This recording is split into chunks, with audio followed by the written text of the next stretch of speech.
be loving it. It's going to meme, you know. You can just see it's going to go viral. And they're going to say it. But she looked like she was about to go, she was a spaceship, about to go out of space. It was so costumey. Yeah. You know, like we're acting in Wakanda or the something. pocket things that we do was like, that killed it for me. Out of 10. Okay. Out of 10. I'll go first. I said, But okay. you told me to go first. Yes. And I'm like, Sihle, it's not personal. 3.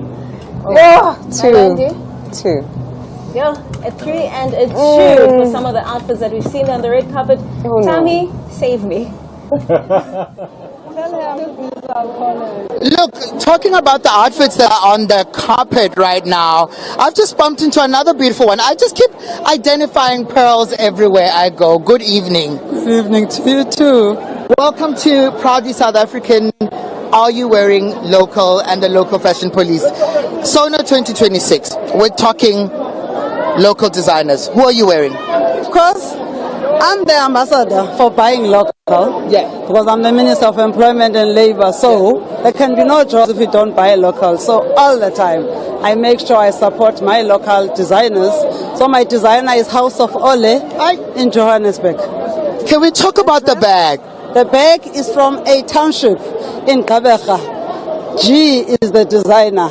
So I supported him. He's a young, coming up designer who is in a township back in the Eastern Cape, which is my home. I love that. Can we talk about them shoes? That is that shoe lady. That one is that shoe lady. Just a shop here in Cape Town. For sure, it's not a local one, but I support it because I buy that shoe lady shoes almost every time. Look, a lot of people talk about, like, you know, the textile industry not being properly professionalized, and there are a lot of labor issues around it. What can we do to ensure that we are supporting a lot of our, you know, creative industry and the textile industry, because they work many long hours and it's one of the most underpaid industry. I am happy that the Minister of Trade, Industry and Competition has announced that they've got a special focus on textile industry. As we all know that manufacturing has decreased in terms of performance, economic growth and contribution of that sector, including agriculture, is one of the areas that we are looking at. And I was happy when I was with the minister who said to us, special focus area for DTIC now is to ensure that we support the manufacturers, textile industry in particular, because it was once big.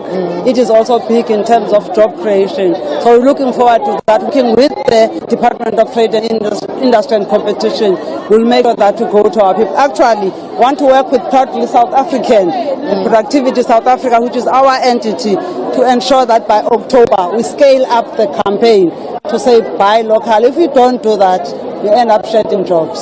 Do you know what I'm doing next? I'm calling you. That's good. So that we can do that collaboration thing. That's good. That these individuals know how to support themselves. But as you say, you are excited about it. Are you willing to make a pledge and sign to supporting all local designers? Yes, of course. Of course. I'll hold that for you. Okay. You can put it on your bag. Okay, full hand. There we go. Full hand.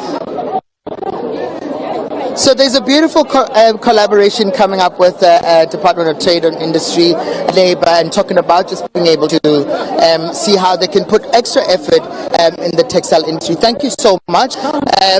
We're counting Count us in. We're already in. Okay. We're with you. Okay. And you look absolutely gorgeous. Thank you so much. This is a perfect wedding, ne? Can we agree that this is our perfect wedding? Yeah, I can. Is it our perfect wedding? Yes. Perfect wedding. There we go. We just got married. Enjoy the evening. Guys, the outfits here are insane. The outfits here are absolutely insane. You know, last year when we were talking about like the Labor Department and we were talking about trade and industry, in fact, I think I saw Minister Pakstau walking in earlier. I'd like to pick up on that conversation because, you know, there's so many intersections there that have to deal with a lot of the clothing, textile, leather, footwear industry. And talking about intersections, I'm seeing Auntie Pat here, the Minister of Tourism, who's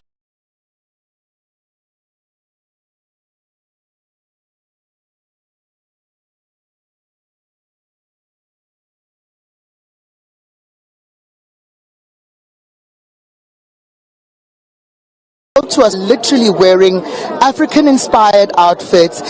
They're wearing South African-produced outfits, locally produced outfits, which talk to how important it is for us to support that sector and that economy. Guys in the studio, I don't know how you guys have just been feeling about, the looks, the colors. I see a lot of pearls. I've been identifying a lot of pearls, right? But also a lot of textures in fabric. Auntie Pat, how are you? What is this, a white wedding? This is a wedding between us. This is a wedding between us. Welcome. It is a wedding between us. You know what? I'm waiting for you to put that ring on. No, I'm okay. Put the ring on. There we go. No, but you must put it in and while you. Okay, all right. That's the ring. Getting married to 2026, SONA 2026. I just got married. White wedding. And we're basically saying that in South Africa is the safest and the most beautiful country where people can get. In the world, say that. The world. Yes. From hosting those beautiful G20 summit. Exactly. To you walking the company. And in 2027, we're actually also hosting the World Economic Forum of Davos here in our country. Let's talk fashion. Yes. And tourism. Yes. Now, you know what? The inspiration is by my designer, Sandy Masabuko. Yeah. She knows what I like. She knows what I don't like. I just like plain, simple, elegance. And she always comes up with something that I like. Sandy Masabuko. Tourism fashion. Let's talk about that. Yes. Supporting and buying local. How important? Of course, we must always. We can compete with the rest of the world. You look at on all of these. What do they call them? The fashion runways. South Africans are there. Yeah. What's for looks? We can compete with anybody in the world. Okay, and there's the boss coming now. Thank you. Sister Boss, what are you hoping we can do better for young people and the textile industry? And what does collaboration look like from a point of just tourism? You see what? We had such a roaring textile industry. But then the world opened up. And then you get like these online stores and cheap imports and all of that. And so my solution, I think, is that we have to beat them at their own game. We need to start that kind of industry here so that we also put South African things out. But we have to compete. But for now, I think it's unfair that, all those skills is lost. All the experience is lost. And we must do more. Local is lekker and local is the best. Local is absolutely lekker. Do you want to pledge to doing more for our designers? I'd like you to sign. We didn't divorce. You're getting married again to committing yourself to always supporting local and buying local. I will always be local.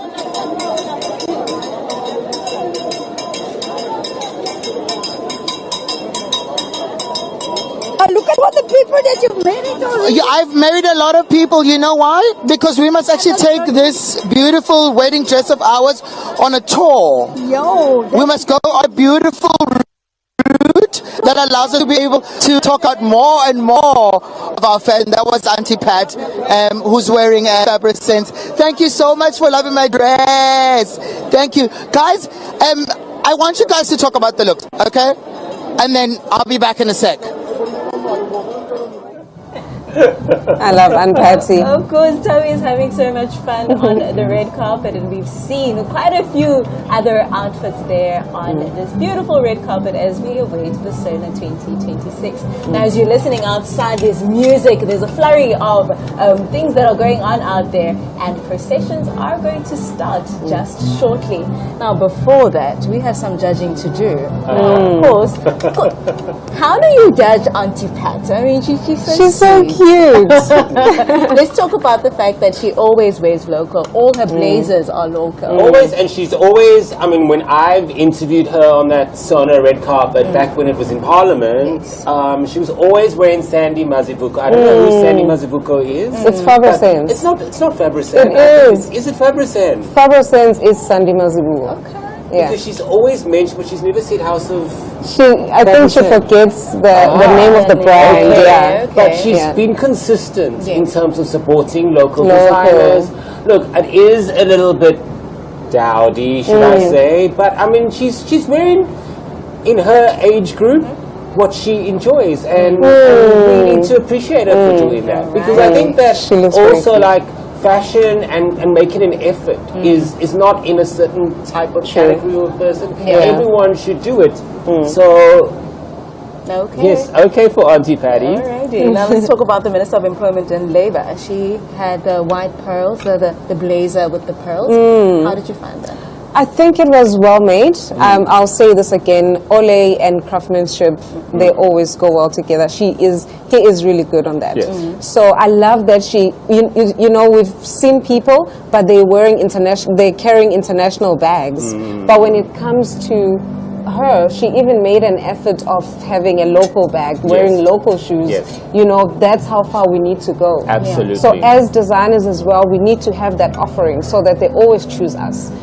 You know, right now we're saying, oh, but you're carrying an international bag. Yeah, but we need to go there. We need to expand on our offering, have bags, have shoes, have earrings, Yes. so that we are able to say, so that our clients are able to say, I'm wearing local from head to toe. Yeah. And of course, that is Malondi and Craig. And earlier I had Stephen and Nomkosi, and they were part of this year's SONA 2026 Fashion Police, where we policed the members of Parliament and their guests, asking the question, Are you wearing local? And of course, this was a proud partnership with Proudly SA, and hopefully you get the message as to why we do this, because ultimately we're talking jobs, we're talking industries that are kept open, and ensuring that even that factory cleaner gets to keep their job. Now let's go on to the processions as we await the State of the Nation address that is to be delivered by President Cyril Ramaphosa at 7 p.m. tonight. You're still with us right here on Parliament TV outside the Cape Town City Hall. Stay tuned.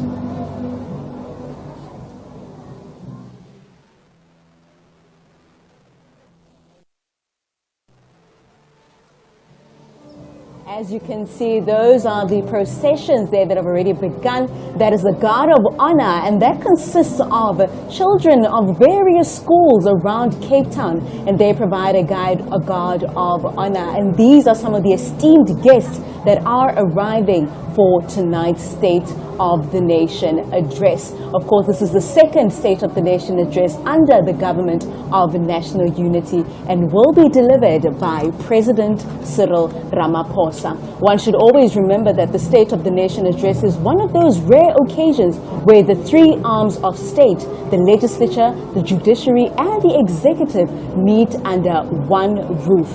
And this is where the president sets the tone for the year ahead. Of course, from then, there will be the debates that will come up from next week, and those will happen in the new Meester Dome. As you know, the Navy Band is playing right there. Like I said, there's a flurry of things that are happening outside. We have people that are already watching there, and these are some of the traditions that we have kept when it comes to the State of the Nation address. And that is one of the presiding officers. That is one of the old presiding officers, Mr. Kgalema Motlanthe, and he was once the president of the Republic, and he has arrived with his partner. And earlier on, while we were speaking to the Speaker of the National Assembly, we did ask her of who we should expect to come to these proceedings, and she did say that one of the preparations and one of the invitations that they do send out is the previous heads of state, and they are invited to attend each annual State of the Nation address, and so we can expect to see more and more previous heads of state. And of course, again, if this is the State of the Nation Address 2026, and we are live outside the Cape Town City Hall right here in Cape Town. The President is expected to deliver his speech at 7 p.m. and this is a joint sitting, meaning that it is a sitting of both members from the National Assembly and the National Council of Provinces. The presiding officers of these two houses will be presiding over this occasion, and that is the Speaker of the National Assembly, Ms. Toko Angela Diziza, and the chairperson of the National Council of Province. As you can see, the Guard of Honor is still active and processions are yet to begin as esteemed guests arrive. Of course, as you can see on your screen, it is getting closer to the time. We are now at 5:06, and of course we've seen some members of Parliament arrive at Parliament, and also on the red carpet their guests take a nice picture. That, as you can see now, formalities are about to begin as the stage has been set, waiting for the start of the arrival of the guests. Of course, you can expect to see quite a lot of number of prominent people, which include the members of the judiciary, which will be led by the acting Chief Justice, Justice Justice Mlambo is acting Chief Justice for this occasion, and as Tshepo would have said, of course, also expect to see some diplomatic corps, the guests of the presidency, the speakers of provincial legislatures, premiers of provinces, as I've indicated, the judiciary. So there's quite a lot of prominent people that you're going to see starting to make their way to the Cape Town City Hall. And of course, all Chapter 9 institutions are also invited to the State of the Nation address, and leaders of these institutions such as the Public Protector, the Auditor General, the IEC Chairperson, who we had in studio earlier, is also here, and also from the Human Rights Commission. And of course, this is a symbol that reinforces constitutional accountability structures. And of course, as you can see, those little kids, they're waving their little white flags who are forming the Guard of Honor. They've been invited from various schools across the country. And as the kids, as you can see them, they are part of the public participation element, ensuring that the public or just ordinary citizens of South Africa have access to Parliament and the State of the Nation address, which is a key constitutional mandate of Parliament, making it accessible to the citizens of the Republic. Of course, these processions are ceremonial and symbolic, reflecting South Africa's constitutional democracy and parliamentary tradition. Now, the evening begins with the President's arrival at Parliament, where of course he will be formally received by the Speaker of the National Assembly and the Chairperson of the NCOP, and this will happen after all the esteemed guests have arrived. As you can see on your screen, we are waiting for them, and one of them being the previous head of state, Mr. Kgalema Motlanthe, who had just arrived earlier. And as we wait, of course, like I said, the President will arrive and he will be welcomed by the Speaker of the National Assembly and the Chairperson of the NCOP. There are military honors provided by the South African National Defence Force, underscoring the national significance of this occasion. And of course, when the Deputy President arrives, Mr. Paul Mashatile, he will be welcomed by the Deputy Speaker of the National Assembly, as well as the Deputy Chairperson of the National Council of Provinces, Mr. Les Governor, together with the Secretary to the National Assembly that we also spoke to earlier, Mr. Masibulele Kasi.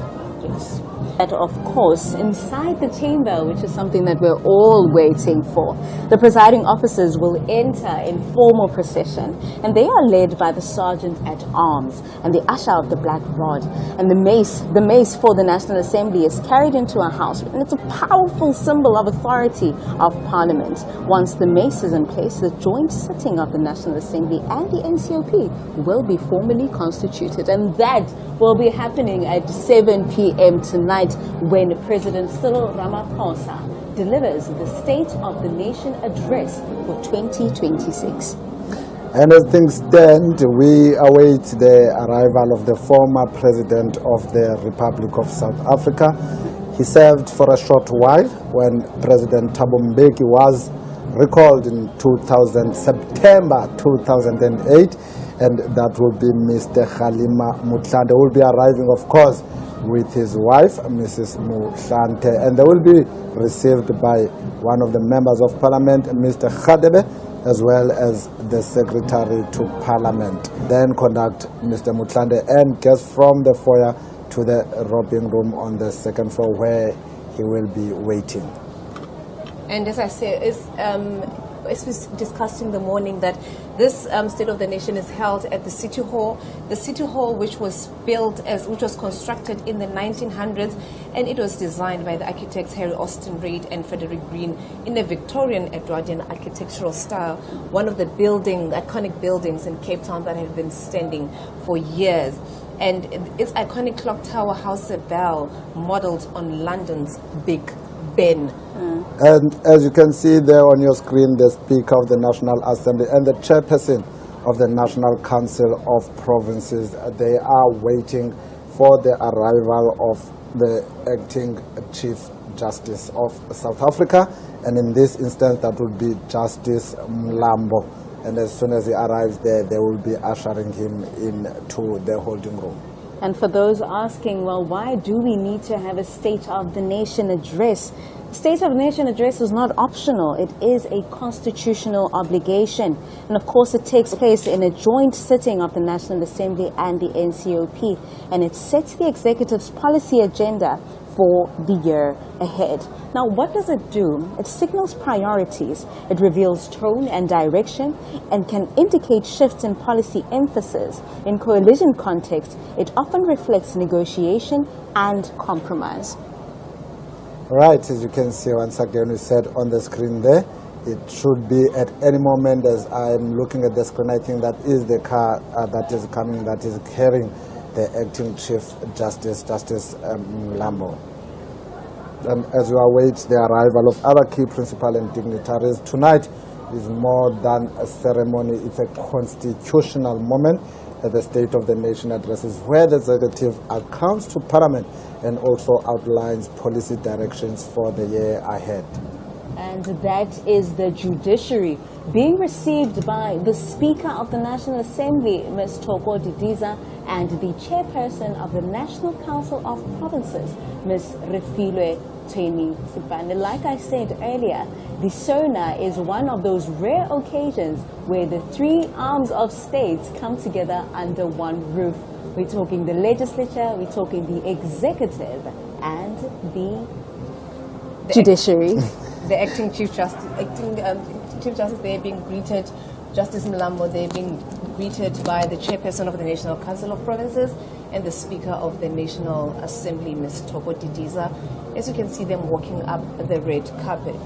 And of course, the acting justice is being conducted to the reception room inside the Cape Town City Hall to robe and join other members of the judiciary. And of course, we long await the delivery of the State of the Nation address by President Cyril Ramaphosa, where he will set out the tone for the rest of the year.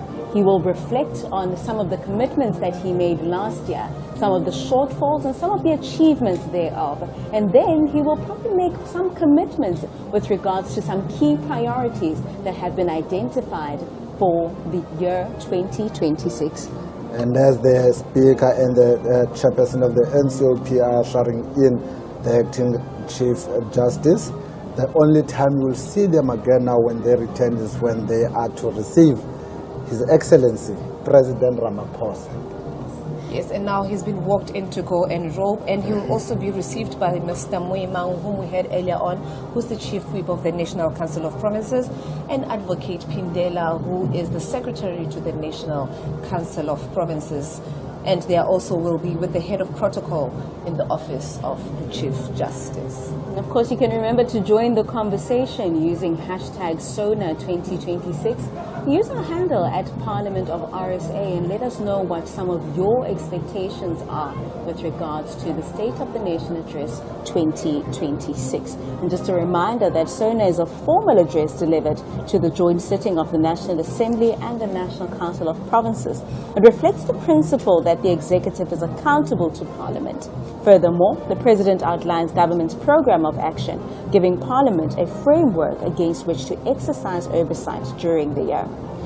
Simply put, it sets the national agenda within a constitutional space. And of course, that affects you directly as a South African.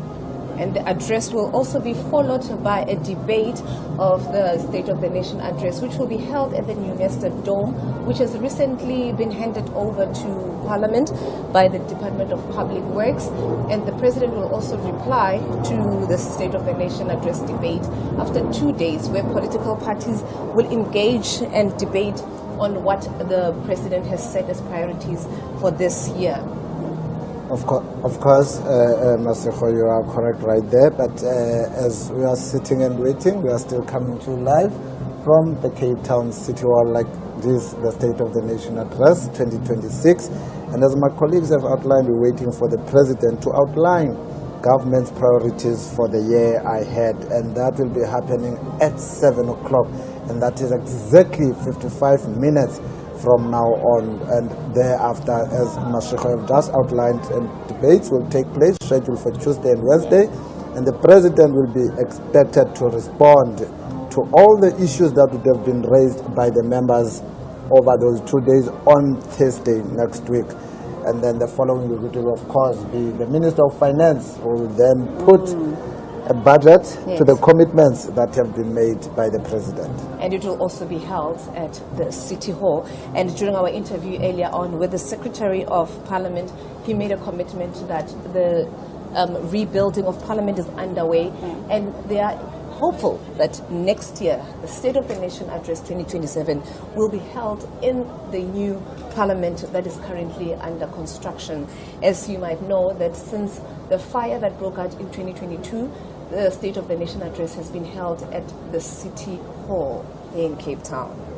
And unfortunately, Tsepo missed out. I did. But we are hoping that next year, Tsepo, you will be hosting the State of the Nation Address in the new National Assembly building. But just to look at some of the tweets that would have came in from Tsepo's hashtag, which is hashtag SONA 2025. Just lost it now. Tsepo, I'm looking for it. If you can just talk to us. No worries. And of course, those are the flags of the Republic of South Africa as we await the President of the Republic to deliver the State of the Nation Address 2026. This is an annual event. It is a joint sitting where both houses of Parliament, the National Assembly and the National Council of Provinces, come under one roof, and the President provides his priorities for that year. The President will also take his salute right in front of the statue, the Nelson Mandela statue there in front of the City Hall, as it has been the tradition since the State of the Nation Address has been held at the City Hall. And also we just saw earlier on visuals of one of the 7 wonders of the world, the Table Mountain, also showing off on this beautiful summer day in Cape Town on occasion of the State of the Nation Address. And what we can expect to see now coming on will be the military band, the State Guard, and the ceremonial guard who will be marching up to Darling Street from the Castle of Good Hope. We should expect to see them making their way as they march through to the Cape Town City Wall, whilst we await the arrival of some of the guests, which will then include the speakers of the provincial legislatures. Will, after that march by the State Guard, ceremonial guard will then also start making their way to the City Hall, and they will be followed by the premiers of the provincial legislatures, as well as then the acting Chief Justice and the judiciary. We saw the acting Chief Justice arriving. We explained that he's being taken to a reception room where he will be robed and then join other members of the judiciary, and then we can expect to see him leading the judiciary around 6:15. Of course, some of you might be asking yourselves, well, why is there so much military presence here? And the ceremonial elements of SONA are deliberate and symbolic. They underscore that this is not an ordinary parliamentary sitting, but a constitutionally significant national event. Now, firstly, let's talk about the military honors. The South African National Defence Force plays a central ceremonial role. A ceremonial guard is mounted outside of Parliament. The President is formally received with military honors. A 21-gun salute is traditionally rendered in honor of the head of state. And of course, the national anthem is performed. Now, these elements affirm the President's role as the head of state and commander-in-chief and signal the gravity of the occasion. And also following the State of the Nation address, it is expected that in the provinces, they will also hold, different provinces will also hold their State of the Province addresses and also have their provincial budget speeches also delivered. This is so that they ensure that the commitments that are made by the President at national level also get to be implemented at provincial level. Each province will make a commitment of its own And of for the course, year.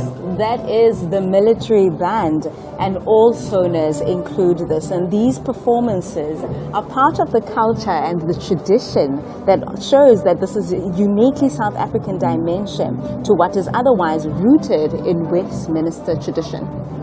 And of course, 7 o'clock, the clock is ticking.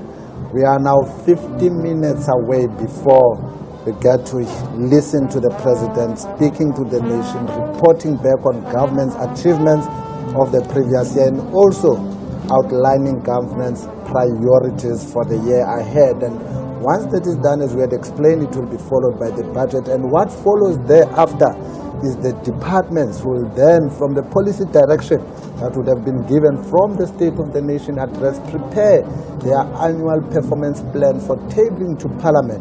And such documents will then be scrutinized by the committees of Parliament that will then either, as Parliament is empowered by the Constitution, propose amendments or propose amendments to the budget through the relevant committees of Parliament. Now, just to reflect on what the President said last year at the SONA 2025, he spoke to unity, partnership and democracy, spoke to economic growth and jobs, structural reform and competitiveness, inclusive growth and transformation, human development, health and social support, infrastructure and urban development, foreign policy and global cooperation. I think we can expect that he will speak to local municipalities, seeing that there's local government elections this year. And on your screen, you have just seen walking in. Those were the speakers of the relevant legislatures, and as you can see now, the acting Chief Justice and the Judiciary also preparing to exit to make their way there. And these are the premiers of the various provinces as well, being led by Advocate Benny, who is the Deputy Secretary and Deputy Secretary to the National Council of Provinces. The Under Secretary, as is actually correctly addressed. You can see that the Premier of Limpopo, Popira Mutuba, the Premier of the Western Cape, Mr. Alan Winde, and the other premiers from the various provinces of South Africa. And next up, it will be the Acting Chief Justice and the Judiciary, and they will be led to the gallery by none other than the Secretary to the National Council of Provinces, Advocate N.E. Pindela. And of course, that is the statue of the former President, Nelson Mandela. I spoke to it earlier because I got to experience that gentleman when he was standing right there on the balcony on the 11th of February 1990, and that followed his release from prison after serving, of course, the 27 years of his life. Any moment now, we'll see the Acting Chief Justice and the Judiciary coming through Corporation Street, and they will be conducted along Darling Street to the VIP entrance of the City Hall so that they can also take their seats in the gallery. They will be led by the Secretary to the National Council of Provinces, Advocate Mudibedi Pindela. And of course, the nation awaits the 2026 State of the Nation address. It is a powerful moment, not just to look forward to, but to look back as well. And that is why it was important that even throughout our conversations on Parliament TV, we've been reflecting on some of the commitments that the President made in the last State of the Nation address. And surely, even throughout the debates next week, that is what some of the political parties will be scrutinizing and checking whether has he achieved some of the commitments that he made, and what are some of the shortfalls? And just to remind those who just joined us, you are watching the live broadcast of Parliament TV. Yes. We're coming to you live on DSTV channel 408, and of course it's a build-up show to the State of the Nation address that the President will be delivering in the next 45 minutes. Of course, tonight is one of the most significant dates on South Africa's political calendar. The State of the Nation is where policy intent meets public expectation. It is not just a speech, it's a constitutional obligation delivered before the elected representatives of the people, those that will then be debating the State of the Nation address next week. And that is the Navy, and the band is playing outside. And like I said, this is part of the ceremony and the tradition that shows how proudly and uniquely South African the State of the Nation address processions are.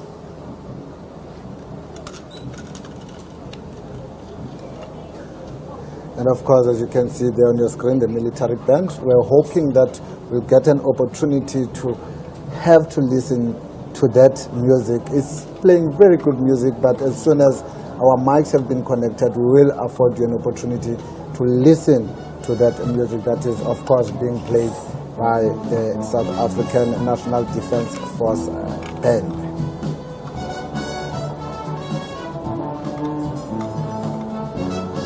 And of course, this SONA takes place at a pivotal moment, economically constrained, politically complex, and socially demanding. The President speaks tonight against the backdrop of collision governance, fiscal pressure, and of course heightened public scrutiny. And that context will frame how every announcement that the President makes is interpreted.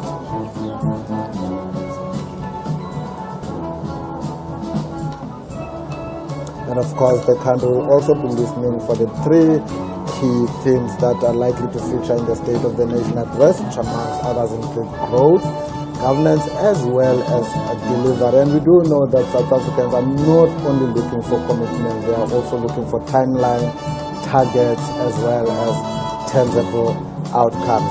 And right there, that is the military brand of the South African National Defence Force. They have been entertaining the crowds here from early afternoon, and we are expecting them to continue playing the music until at least the arrival of some of the prominent people that we have indicated that will be arriving. We are waiting for the acting Chief Justice Mlambo.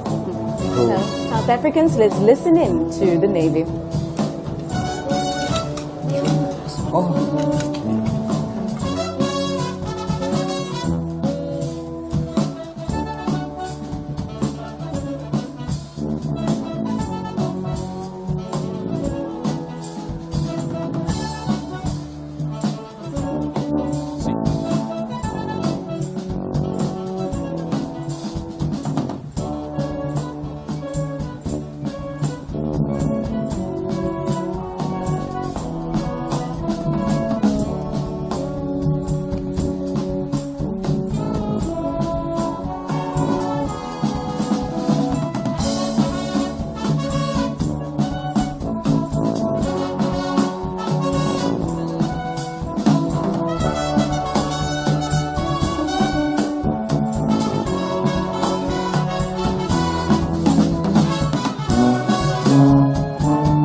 And of course, as you saw there, that was Advocate Kindela, and he is the secretary to the National Council of Provinces, and he was leading in the judiciary under the leadership of the acting Chief Justice, Justice Mlambo.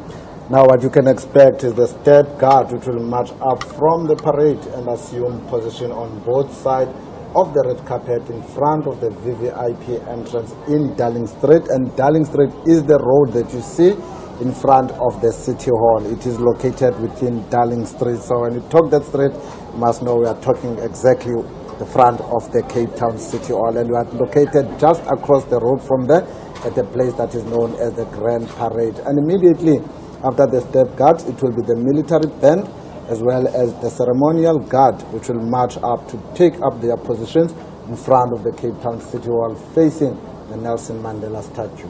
Expected also is that the Deputy Speaker of the National Assembly, Dr. Lotshiet, the Deputy Chairperson of the NCOP, Mr. Les Govender, and Mr. Koso will conducted by the Protocol Liaison Officer, will from there go and receive the Deputy President of the Republic, Mr. Paul Mashatile.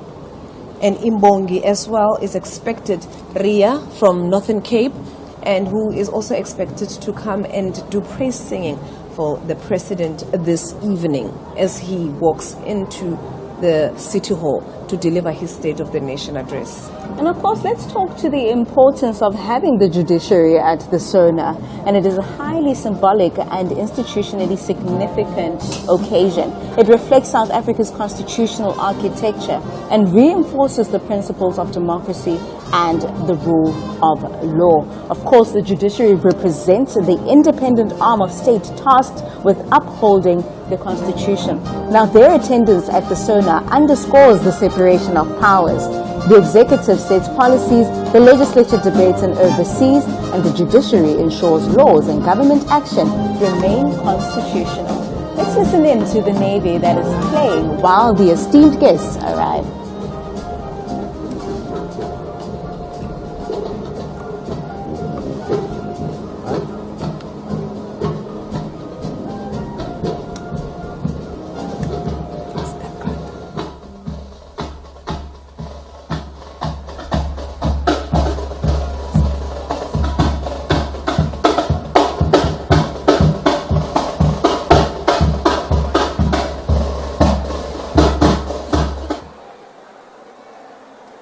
Testing, 1, 2. Testing, 1, 2.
It's vital.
This one last year. I can't go further than that. Up to date.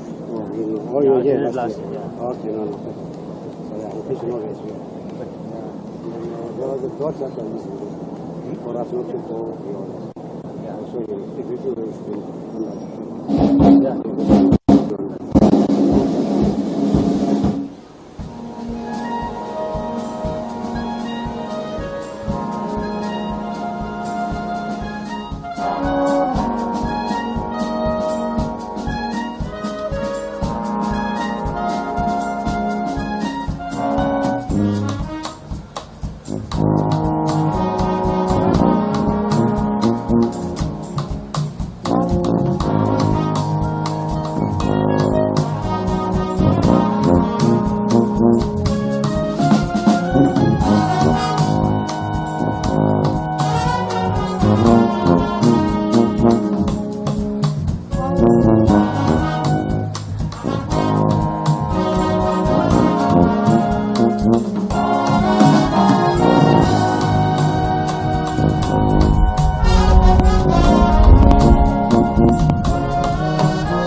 Deputy Speaker of the National Assembly, Dr. Annelien Lotriet, the Deputy Chairperson of the National Council of Provinces, Mr. L. Govender, as well as the Secretary to the National Assembly, Mr. Masibulele Kaso. Of course, they are conducted by a protocol liaison officer, Mr. Mandel. He's been doing this work for quite a while, and he's conducted them from the holding room, and they are now waiting the arrival of the Deputy President and his wife, Mr. and Mrs. Mashatile. We wait the arrival of the Deputy President, who will also be then ushered into the House, and after him it's expected that the President will also follow, and the Imbongi, as the President walks in, will also do praise singing in Khoisan. And in Parliament every year a different language is chosen on rotational basis on the language that will be used for praise singing, and this year it is the Khoisan, and the Ria, who is from Northern Cape, is the one who will be delivering the praise singing. As you can see, then Mrs. Mashatile and the Deputy President coming out of their car and being ushered, walking down the red carpet and walking towards the City Hall, the entrance of the City Hall, to be seated, being greeted by the Deputy Speaker and the Deputy Chairperson of the National Council of Provinces. And of course, this is how tradition is. And of course, after this, after the Deputy Speaker, Dr. Annelien Lotriet, and the Deputy Chairperson of the National Council of Provinces, Mr. Les Govender, have led the Deputy President of the Republic, Mr. Paul Mashatile, into the chamber, we await the President of the Republic of South Africa, Mr. Ramaphosa. And it's important that the procession proceeds to the chamber along the red carpet, that to just talk to the order. You can see in front is the Secretary to the National Assembly, Mr. Kaso, and then behind him is the Deputy Speaker and the Deputy President, and right behind them is the Deputy Chairperson and the spouse of the Deputy President, Mr. Paul Mashatile. And of course, as you can see, after they have been led in, the band is about to resume as we await the President of the Republic of South Africa, Mr. Cyril Ramaphosa, to deliver the State of the Nation address for 2026. Of course, that's the South African Navy band. That's been entertaining us. You can see them there in that corner, all dressed in white. We all know the colors of the Navy. And during the event, the band also joined other military units, including the Military Guard of Honor, in showcasing national pride and tradition, and safe to say that the band was established in 1954 and is a premier band in the South African National Defence Force, known for its exceptional talent and experience. The Deputy Speaker of the National Assembly, the Deputy Chairperson of the...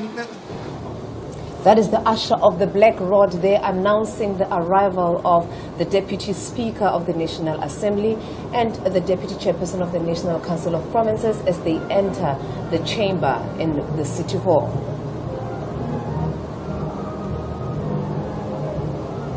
All right, and what we can expect now is to see the Speaker of the National Assembly as well as the National Council of Provinces being conducted from their holding room by the same protocol liaison officer, Mr. Mandel, to receive the President of the Republic of South Africa, and the Secretary of Parliament will also be in attendance.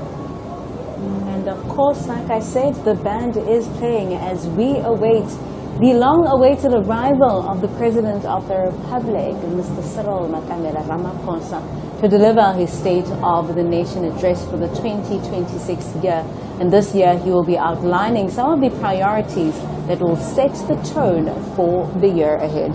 And of course, the military band and the ceremonial guard at SONA are typically comprise members of the South African National Defence Force, and the military band is made up of musicians from the SANDF's various bands, such as the Pretoria Band, the Cape Town Band, or other regional band. And the ceremonial guard is the soldiers from the ceremonial units, often including the Guard of Honor, which is typically from the President's Guard and is part of SADF's ceremonial regiment, and other units may include soldiers from the Army, the Navy, the Air Force, as well as the military police. And these members are selected for their ceremonial duties, showcasing the SADF professionalism and pride. And as the President arrives, we'll see the aides-de-camp. They will be standing in their designated positions at the point of arrival of the President vehicle, just in front of the City Hall. The aide-de-camp is a commissioned officer who assists the President, the Deputy President, Minister, Premier, or any senior military office. They act as a link between the principal and the military. They also perform ceremonial, administrative, and coordination duties. And we will see them. They are also considered to be senior military officers. They are appointed basically to serve as personal assistants to high-ranking officials, especially heads of state and senior commanders within the military. And of course, the helicopters that you can hear on your screen there are a crucial part of state security apparatus, keeping the president and attendees safe throughout the event. They also form part of the ceremonies that you are seeing and the processions that are currently underway as we await the President of the Republic to deliver his State of the Nation Address 2026. And of course, we now await the arrival of the President of the Republic, as Tsepo had already indicated. I almost said Chepo. As Tsepo had already indicated that we await the arrival of the President. He will be received by the Speaker of the National Assembly, the Chairperson of the National Council of Provinces, and they will be led by the Secretary to Parliament. And as we know that this is the President Ramaphosa's second State of the Nation address in the 7th administration of Parliament, he also had what we call the opening of Parliament, which is different from the State of the Nation address. The opening of Parliament happens after a government has been established following elections. Let's watch those processions as the President arrives at the Cape Town City Hall to deliver the State of the Nation Address for 2026. And that will be the second of the Government of National Unity.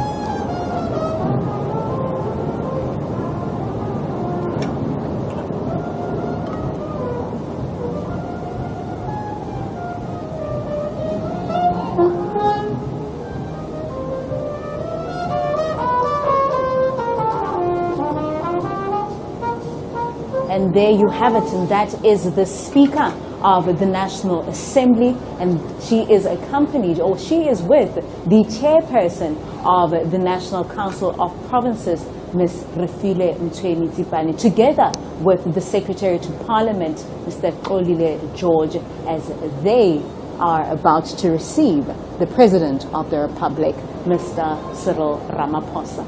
And what is to happen, as you can see there, the President has just stepped out, and members of the SADF, you've seen there opening the doors for the President and his wife, and the aides-de-camp are standing in their designated positions at the point of arrival of the President's vehicle at the Cape Town City Hall, and the Speaker of the National Assembly, of course, and the Chairperson of the National Council of Provinces, together with the Secretary to Parliament in attendance, will receive and welcome the President and the First Lady of the Republic of South Africa. And of course, some greetings there between the Speaker of the National Assembly, the Chairperson of the NCOP, the Secretary to Parliament, and they are greeting the President of the Republic, Mr. Cyril Ramaphosa, and the First Lady, Dr. Tsepo Motsepe. And after this greeting, the President will ascend to the stage together with the Speaker and the Chairperson, where he will take the 21-gun salute as we sing the national anthem. And of course, we are 10 minutes away from the long-awaited delivery of the State of the Nation address. But before that, we will have the 21 gunshot salute. And this is where it is a formal military honor that is reserved for President Cyril Ramaphosa as the head of state. It symbolizes respect for the president, national significance, continuity and tradition, and of course, state authority. And of course, the President will now proceed to the saluting dais. But safe to say that the Secretary to Parliament will not be proceeding with them, but will rather proceed into the main entrance of the City Hall building.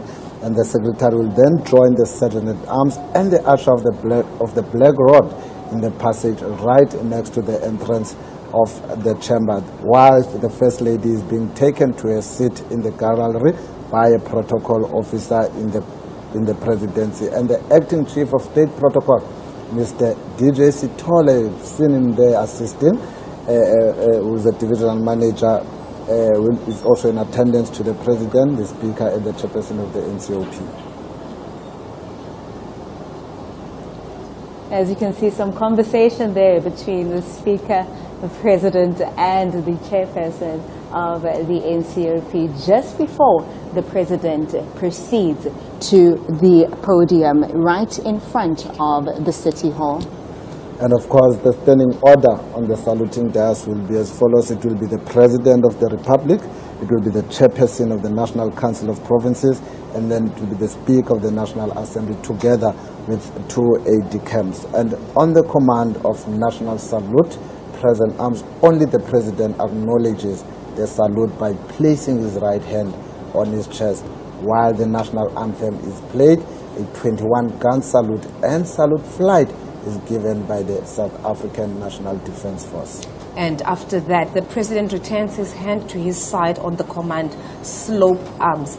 The President does not inspect the guard of honor, and the aides-de-camp do not salute during the national salute as well. On the same command slope arms, the aides-de-camp execute an about-turn march and take up their positions on the red carpet. And on the command podium ground about-turn, the President, the Speaker of the National Assembly, and the Chairperson of the National Council of Provinces turn around and descend the saluting dais. And then the President, the Speaker of the National Assembly, and the Chairperson of the NCOP, they will then descend the saluting dais and proceed to the main entrance of the Cape Town City Hall.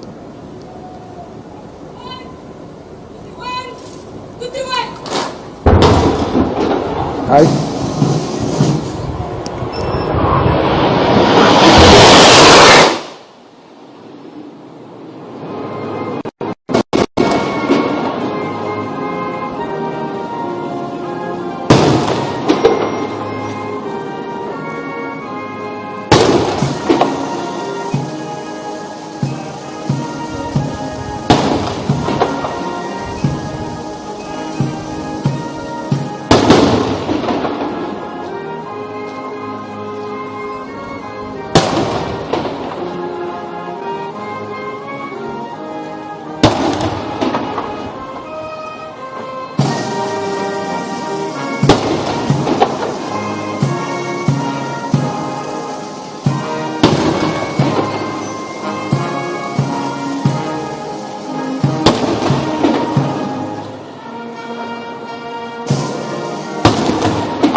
Thank you.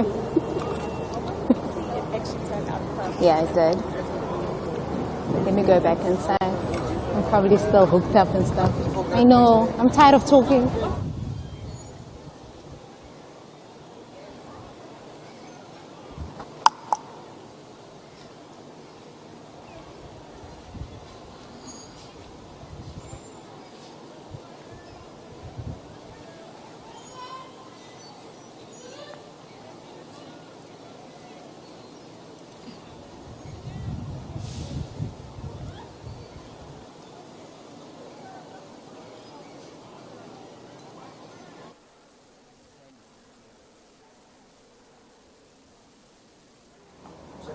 of National Council of Provinces as well as the Secretary to Parliament into the chamber. And of course, you would have seen there the President acknowledging the salute of the third guard with a nod as the procession passes at the VIP entrance of the City Hall and proceeds together with the Speaker of the National Assembly, as I've just outlined, the Chairperson of the National Council of Provinces, and they were led by the two aides-de-camp to the passageway to join the Sergeant at Arms, the Usher of the Black Rod, and the Secretary to Parliament to form up the parliamentary procession, which will proceed into the chamber.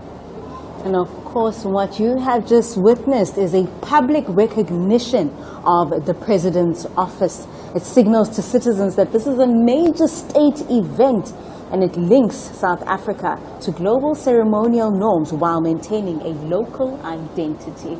And in the chamber, members are awaiting the arrival of the President, the Speaker of the National Assembly, and the Chairperson of the National Council of Provinces. And of course, we are waiting the Sergeant at Arms to announce the Speaker of the National Assembly, the Chairperson of the National Council. But let's listen into the House.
Order, honorable members.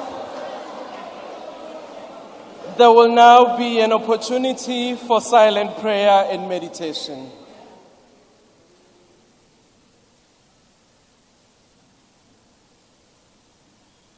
Please be seated.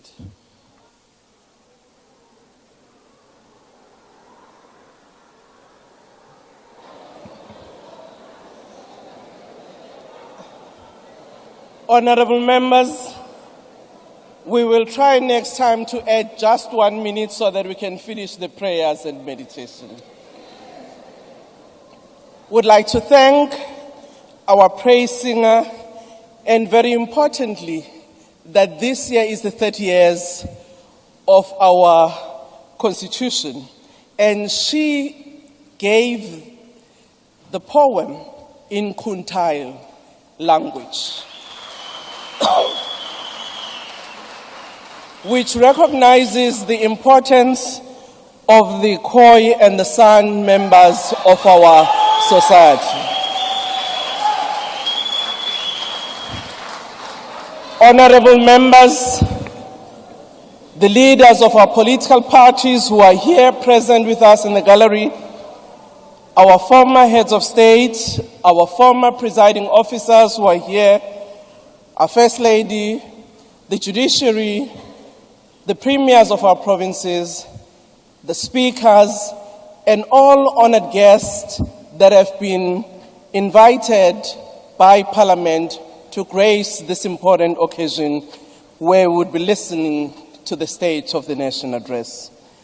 Would like also to acknowledge our members at home who are watching these proceedings online.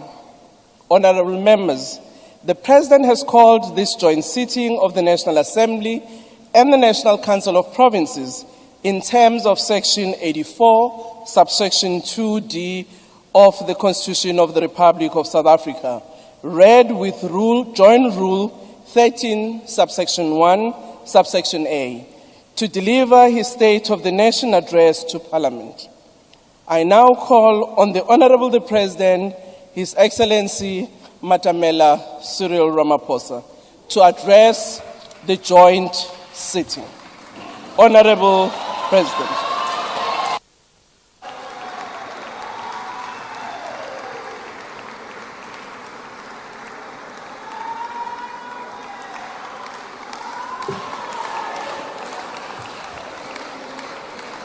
Honorable members, may we be seated to allow the President to address the nation. Honorable President.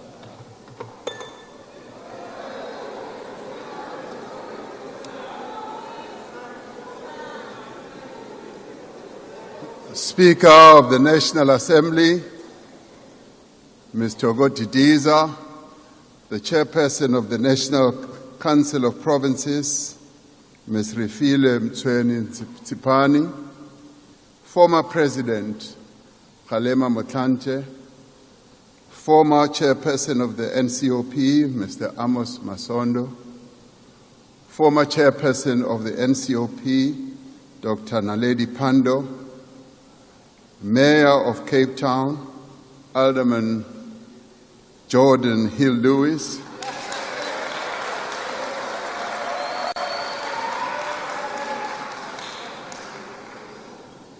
he was nervous. He thought I wouldn't be able to pronounce his first name because it's wrongly spelled.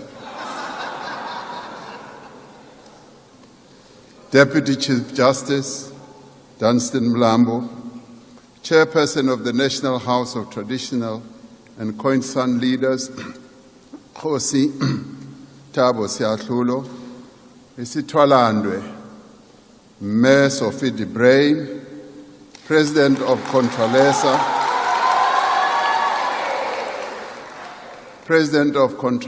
Khoshi Mutupa Mukwena, members of Parliament, premiers of our provinces, fellow South Africans. 70 years ago, thousands of women of all races marched to the Union buildings, their hearts beating with a common purpose. Armed with extraordinary cunning and resolve, these women braved police checkpoints and harassment. In a voice loud and clear, they said, "We shall not rest until we have won for our children their fundamental rights of freedom, justice, and security." We recall the powerful image of Lillian Ngoyi, Helen Joseph, Sophie de Bruyn, and Rahima Musa carrying armfuls of petitions to lay at the doorstep of a prime minister who did not dare to meet them. Every petition they handed over carried the weight of justice. Each of the 100,000 signatures they had collected expressed a desire for freedom and equality. For 30 minutes, the 20,000 women stood on the steps of the amphitheater of the Union buildings in silence, not singing, not moving, not speaking.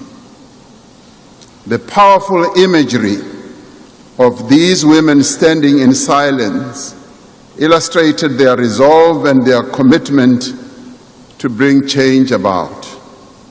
Their silence reflected the deep emotional pain and frustration born out of systemic apartheid oppression. Their silence showcased the sorrow and the anger that these women felt in their fight for justice and equality. Their silence was long enough to be unsettling to the apartheid officials who were watching them.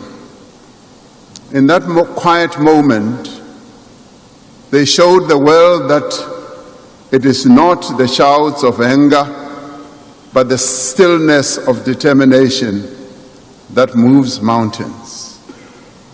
After the silence came the singing of the now eternally famous chant that has gone down in our struggle history, symbolizing the powerful role played by women in the struggle against apartheid.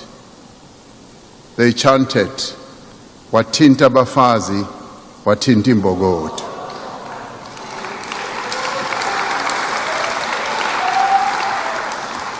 Translated, it means you strike a woman, you strike a rock. It is said that the women's chant rolled down the terraces of the union buildings, turning the seat of state power into a stage of protest, where courage meets authority. This evening we are honored to have amongst us Mam Sophie de Bruyn, one of the leaders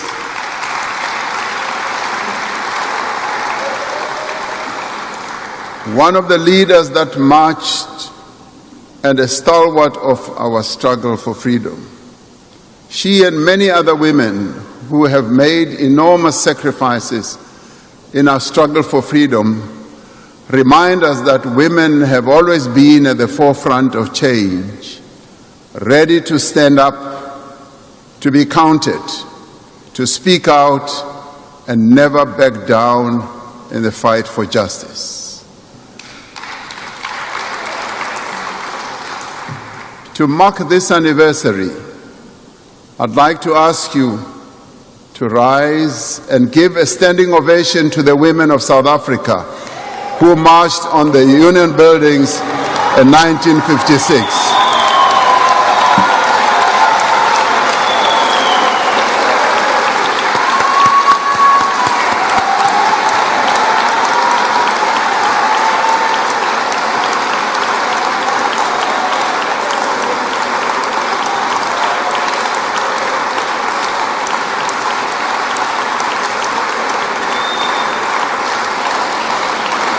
We may be seated.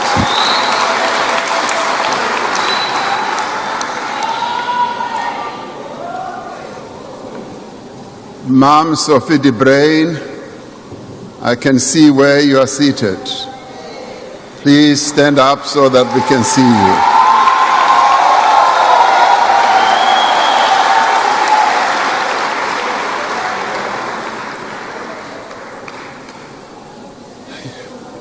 It was 50 years ago, in that same spirit of defiance and struggle, that young people in Soweto walked out of school and marched towards Orlando Stadium to oppose the imposition of Afrikaans as a medium of instruction and the hated system of Bantu education.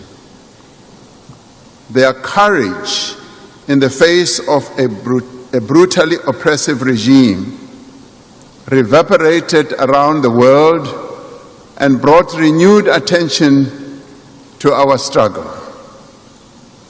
The determination and sacrifices of the youth of 1976 and the generations of young people that would follow continue to inspire us.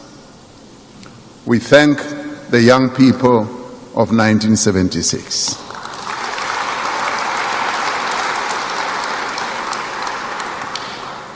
"30 years ago, in 1996, in this very precinct, in the Houses of Parliament, the Constitutional Assembly adopted the text on which our democratic nation is founded.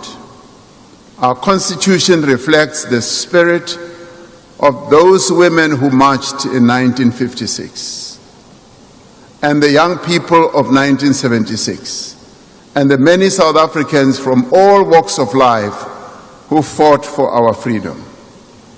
It is a constitution that reflects the aspirations of the people of South Africa for a nation that is united and at peace, a nation that has thrown off the shackles of oppression and a divided past.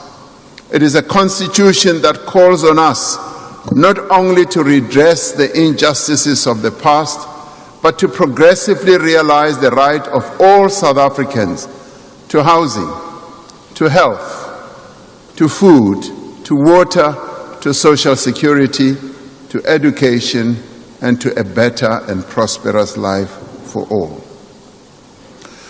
Today, we must realize these aspirations in a world that is rapidly changing, a world in which narrow self-interest has replaced the common good, a world in which trade is used as an instrument of cohesion, a world in which might is right and the powerful impose themselves on the weak.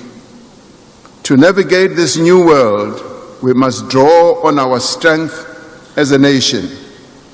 Our strength comes from our values, as articulated in our Constitution. The values of dignity, of equality, of non-racialism, non-sexism, diversity, and of the inherent worth of every person. It comes from our people. Our strength comes from our people, from our tolerance, from our generosity, kindness, and solidarity. It comes from our steadfast commitment to upholding the rights and affirming the dignity of people in our society who face prejudice and discrimination, including persons with disabilities and members of the LGBTQIA+ community. Our strength comes from our determination and resolve. It comes from our creativity and inspiration. As we navigate this new world, we must rely on that strength, the strength that comes from our natural endowments, from the minerals in our earth and the richness of our soil, from the beauty of our mountains and shores. Our strength comes from our institutions, which are robust, independent, and from the spirit of democracy and freedom that lives deep within all of us. Our strength and power comes from one another. It comes from what we can achieve when we work together. Our strength also comes from our respect for one another, even as we may differ on various issues. Our strength also comes from our sporting men and women who continue to lift the South African flag on the world stage and bring glory to our nation. Now, as we reflect on the state of our nation, we can say that we are stronger today than we were a year ago. Our economy is growing again, and this growth is gathering pace.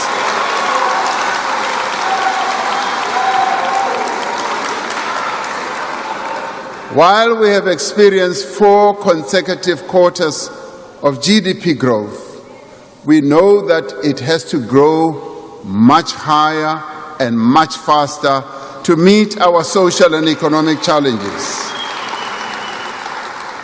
We have achieved 2 consecutive primary budget surpluses. Our credit rating has improved. Interest rates are coming down, and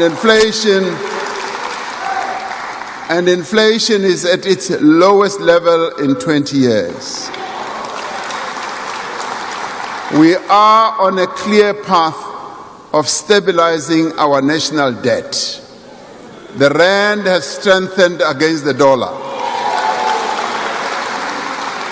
The Johannesburg Stock Exchange, the largest stock exchange on the African continent, has performed exceptionally well over the past year. This growth reflects broader economic recovery, investor confidence, and increasing interest in South Africa's economy and equities. Our borrowing costs have been declining. Through Operation Vulindlela, we've made significant progress in accelerating economic reform and opening the way for investment competition. We have brought an end to load shedding and built a more dynamic and resilient energy system. We have made progress in improving the performance of our ports and freight rail lines, steadily increasing the volume of goods that we move in and out of our country. We have restored our passenger rail system. More and more commuters are now able to travel to work on newly locally made trains, significantly reducing their traveling costs. We are investing across our country in roads, in bridges, in rail lines, in ports, in dams, and in solar farms. We have created over 2.5 million opportunities through the presidential employment stimulus, mainly for young people and women. The expanded works program and community work program continue to offer job opportunities to many throughout the country. Last year, we saw the highest matric pass rate in our history, with more than two-thirds. Now, with more than two-thirds of all bachelor passes coming from schools in the most disadvantaged communities. Now, as the economy continues to grow, the rate of unemployment must come down. By expanding our social protection system through the SRD grant, we have reduced the number of people living in food poverty. We are strengthening our anti-corruption laws.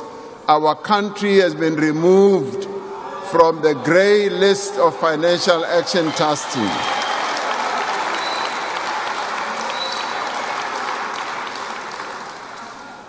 We continue to make the progress that was difficult to make in previous years. The work we have done to rebuild key institutions from state capture is showing results. The South African Revenue Service is once again a world-class tax authority. The investigating directorate continues with its work and is making progress in the prosecution of those who need to be prosecuted. Most importantly, our democratic system is maturing. Our democratic system is maturing and growing stronger. The government of national unity, you will love this, has shown that it is possible for South Africans to come together from across the political spectrum to work on a common agenda for growth and progress. Last year, we hosted the leaders of the world for a successful G20 summit, which showcased our country's strength on the global stage. Confidence is rising amongst investors, business people, and consumers.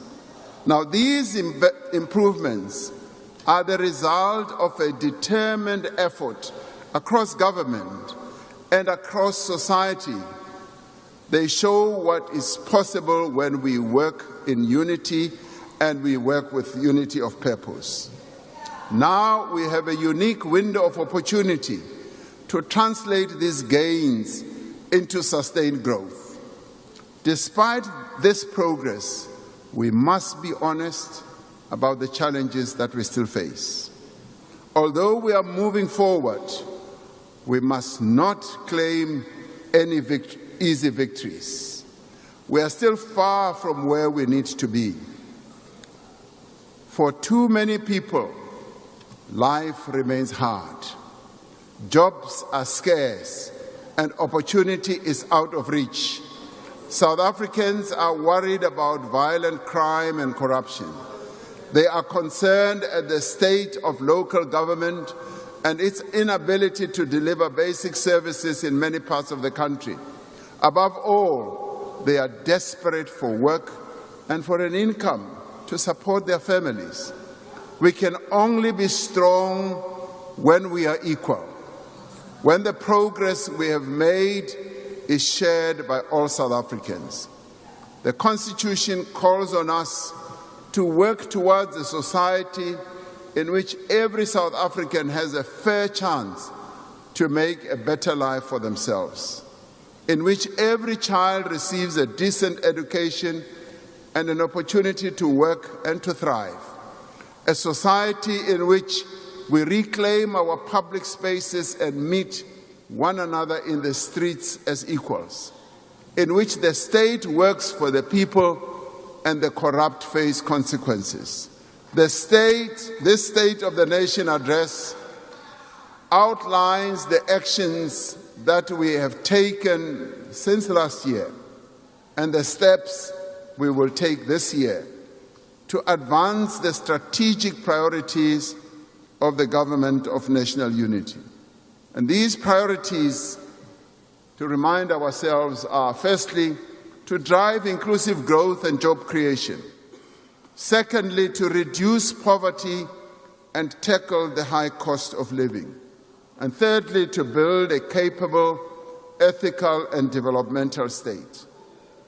This evening, we outline the work we must do, work that we must do together to build stronger communities and a stronger nation. We outline the work we must do together to build a South Africa that is more prosperous, more inclusive, and more peaceful, more united, and ultimately more equal. A stronger South Africa must be safe and secure. The cost of crime is measured in lives that are lost and futures that are cut short. It is felt also in the sense of fear that permeates our society and in the reluctance of businesses to invest. Children here in the Western Cape are caught in the crossfire of gang wars. People are chased out of their homes by illegal miners in Kagiso, in Gauteng, Poba Mogale as well. Women are murdered by their partners in their homes. Building sites are shut down by criminals. This must and will change. Organized crime is now the most immediate threat to our democracy, our society and our economic development. Our primary focus this year is on stepping up the fight against organized crime and criminal syndicates.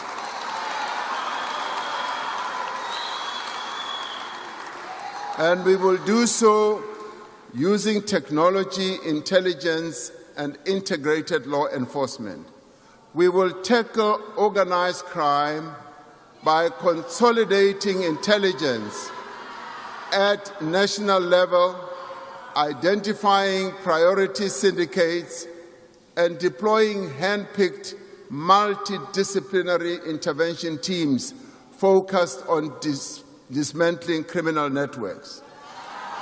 To strengthen our fight, against gang violence, I will be deploying the South African National Defence Force to support the police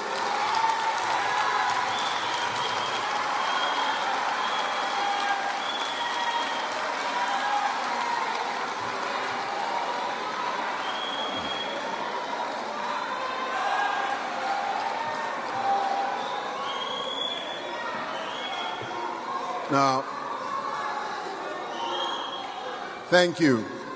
Thank you. As I said, I will be deploying the South African National Defence Force to support the police as we did to great effect with illegal mining. I have directed the Minister of Police and the SANDF to develop a technical plan on where our security forces should be deployed within the next few days in the Western Cape and in Gauteng to deal with gang violence and illegal mining. Now, as is required by the Constitution, I will inform the National Assembly and the National Council of Provinces regarding the timing and place of the deployment of our soldiers and what it will cost. We have to act to rid our country of gang violence. At the same time, we are implementing an integrated strategy to address the root causes of crime through coordinated interventions across society, from street lighting to access to social services. We are going to tackle gun crime by streamlining legislation and regulations on licensing, possessing and trading in firearms and ammunition. We will increase enforcement of existing gun laws. We are putting more boots on the ground through the recruitment this year of 5,500 police officers, adding to the 20,000 new officers we announced previously in the State of the Nation address. We are also addressing the threat posed by the infiltration of illegal and counterfeit goods to South African jobs and industry. We are establishing a national illicit economy disruption program that brings together key state agencies and other stakeholders, including the private sector. Through the effective use of data analytics, AI, we will be targeting high-risk sectors like tobacco, fuel, alcohol, and other counterfeit products. The hearings of the Madlanga Commission of Inquiry and the hearings that are going on in the ad hoc committee here have exposed rampant corruption in the SAPS and some metro police departments through the abuse of power. We cannot tolerate this. The rule of law depends on a police service that is ethical, responsive, and rooted in the communities that it serves. The South African Police Service has established a task team to ensure that investigations arising from the Madlanga Commission are undertaken swiftly without interference. The State Security Agency will re-vet the senior management of the South African Police Service and Metro Police Departments. The vetting process will include lifestyle audits as well. As we have successfully done with previous commissions, we will use the recommendations of the Madlanga Commission to make far-reaching changes. We are determined that the Commission's findings and recommendations will lay the basis for a fundamental reform of our criminal justice system. We are confident that these efforts will succeed because the great majority of police officers are dedicated to upholding the law and diligently serving the people of South Africa. Now, drawing on the success of Operation Vulindlela in advancing economic reform, we will use a similar approach to establish a hard-hitting new criminal justice reform initiative This will crack down on organized crime, on illicit firearms and trade, using a dedicated team to ensure that reforms are implemented across the system. We are further intensifying the fight against corruption by strengthening bodies such as the Special Investigating Unit, the National Prosecuting Authority, and the Hawks. We will finalize government's approach to the recommendations of the National Anti-Corruption Advisory Council on the establishment of a permanent, independent, overarching anti-corruption body. We cannot accept that those who speak out against corruption are victimized, targeted, and killed. The Whistleblower Protection Bill will be introduced in Parliament. Among other things, this will criminalize retaliation and provide psychosocial, legal, and financial support to whistleblowers. And there will be a special focus on restructuring our procurement system with a view to ending corruption. The Auditor General reports that the majority of incidents of corruption originate in the procurement system. We cannot allow this cancer to continue, and we must therefore act. Measures will be taken. Measures that we will take will include the use of technology and the finalization of the new Public Procurement Act regulations by mid-2026. We cannot fight organized criminals by treading softly. We must act with zero tolerance and bring the full force of the law to bear. And I'd like this message to be clear. There will be no impunity for acts of criminality and corruption. In addition to crime, water is now the single most important issue for many people in our country, from large cities like Johannesburg to smaller towns like Knysna and rural areas like Guyana. We have all seen the pain that our people have been expressing through demonstrations in various parts of Gauteng. Now, these protests have been fueled by the frustrations that our people are feeling over inadequate, unreliable access to basic services such as water. I have directed the Minister of Water and Sanitation and her deputy, as well as the Minister of Cooperative Governance, to attend to the water shortage problem and engage with our communities. Now, I can see you are excited. As we speak, Order, honorable members. Can we please lessen our voices so that members can hear the message? Thank you.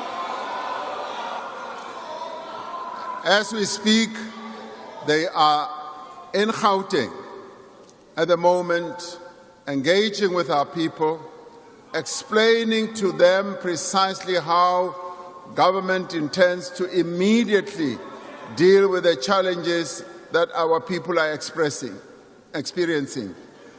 They have informed me that the pipes that had been damaged are being repaired and the reservoirs are filling up again. Now, this comes from poor planning, inadequate maintenance of water systems by many of our municipalities, and the main cause of the problems are now the reason why we are now having empty taps. There is no silver bullet to address this challenge, which has its roots in systemic failures and many years of neglecting infrastructure. To ensure water security is in the long term, we are building new dams, upgrading existing infrastructure, we have committed 156 billion rand in public funding for water and sanitation infrastructure over the next 3 years. The construction of the Lesotho Highlands Water Project and other large-scale projects like the Ntabelanga Dam, part of the Umzimvubu Water Project in the Eastern Cape, is advancing. And we are in the final stages of establishing a national water resource infrastructure agency to effectively manage the country's water infrastructure and mobilize funding for infrastructure. However, the real challenge lies not in the availability of water, but in getting water to people's taps. The Water Services Amendment Act, or bill, will enable us to hold water service providers accountable for their performance, and if they don't perform, to be able to withdraw their licenses if they do not deliver. If a municipality is not willing or able to provide a service to its residents, then it must be done by another structure that can do so. Now, these reforms will address the root causes of the water crisis. In the short term, we need to address the immediate crisis where water outages are being experienced right now. 3 years ago, when we were experiencing daily power cuts, we established the National Energy Crisis Committee to enable a focused national response. We overcame what seemed like an insurmountable challenge by adopting a clear plan and delivering on it. Using the same approach, we will now elevate our response to water crisis to a National Water Crisis Committee, which I will chair. The structure will bring together all existing efforts into a single coordinating body. The Deputy President has been working with a number of water authorities in the country, and we will coordinate all that to make sure that we address this problem. It will deploy technical experts and resources from national government to municipalities facing water challenges. It will ensure that action is taken swiftly and effectively to address the problem. To address the challenges effectively, we will not hesitate to use the powers that are enshrined in our Constitution and in the Water Services Act to intervene in municipalities where necessary. National government cannot stand by and believe that local government will be able to solve the problem which they are not able to solve. National government will therefore intervene.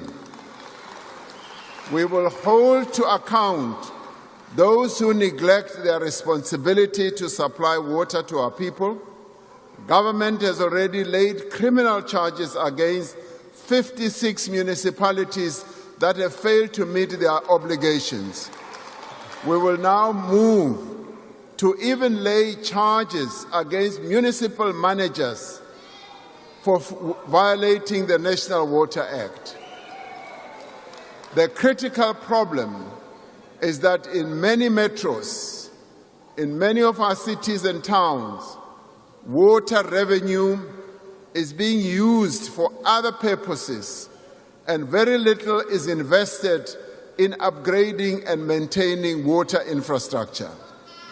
To address this challenge, in line with the commitment that we made last year, we have introduced a new 54 billion rand incentive for metros to reform their water and sanitation electricity services.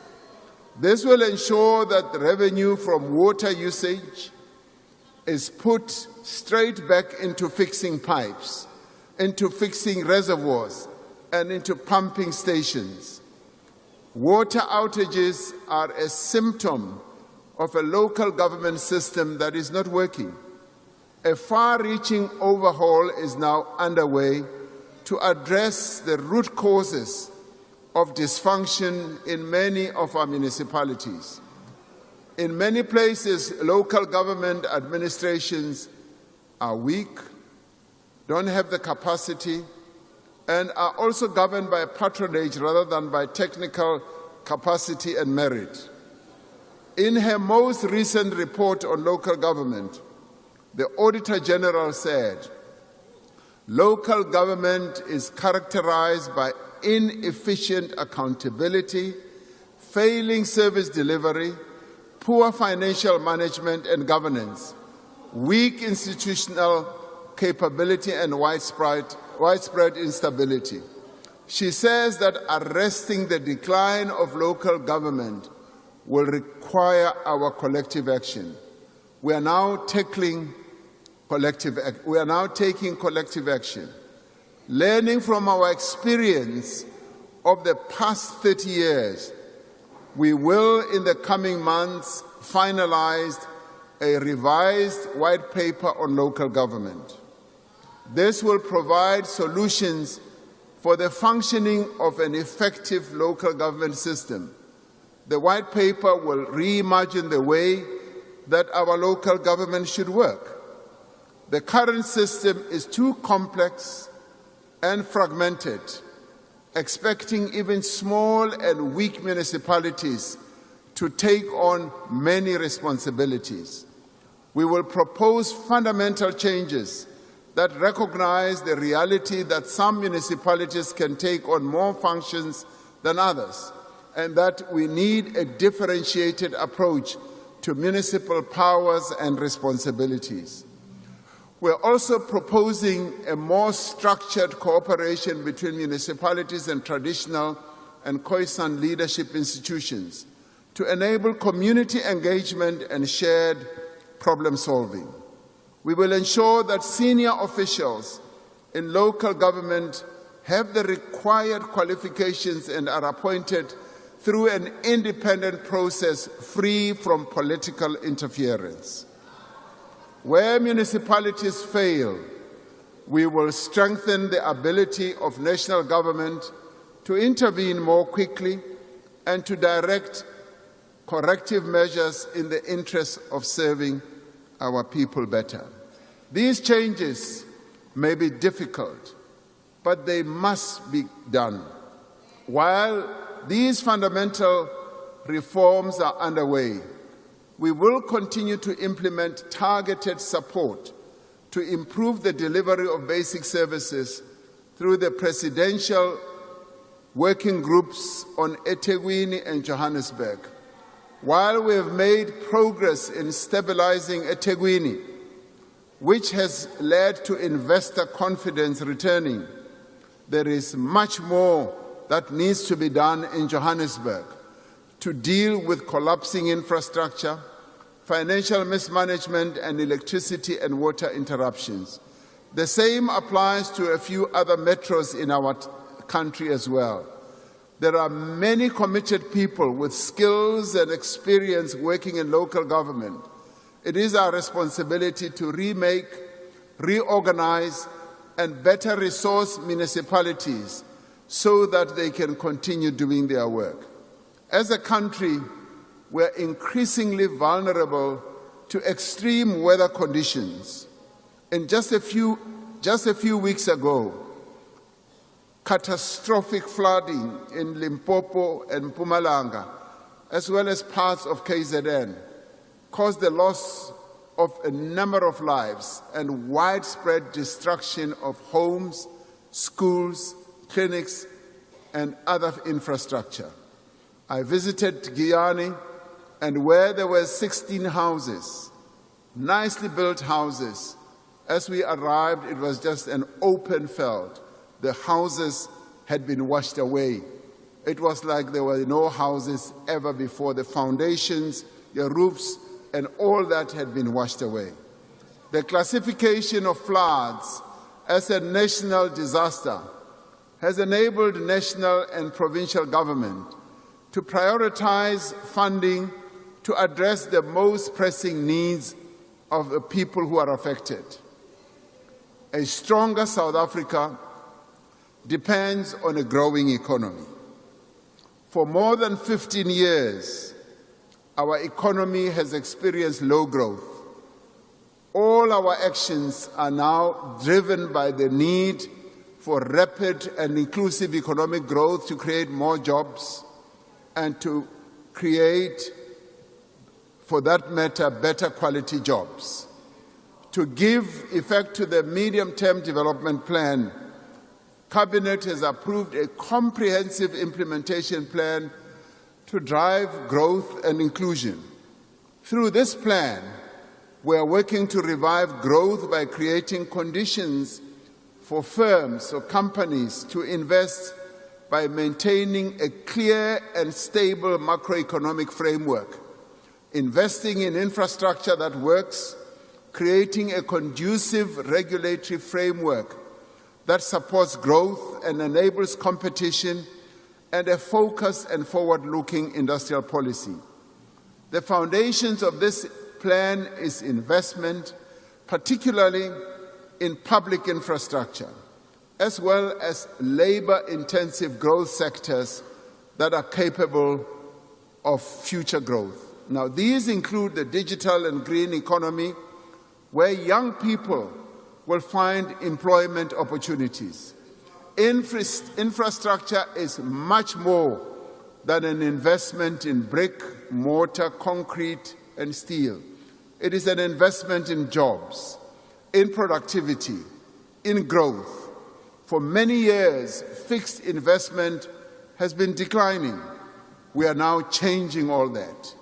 Government has committed more than 1 trillion rand in public investment over 3 years to build and maintain infrastructure. This is the largest allocation of its kind in our country's history, and it will be transformative.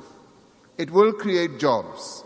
Through the Infrastructure Fund and the new regulations for public-private partnerships, we are using innovative funding models, reducing risk and attracting investors to fast-track projects in energy, in water, in transport, and in the digital infrastructure.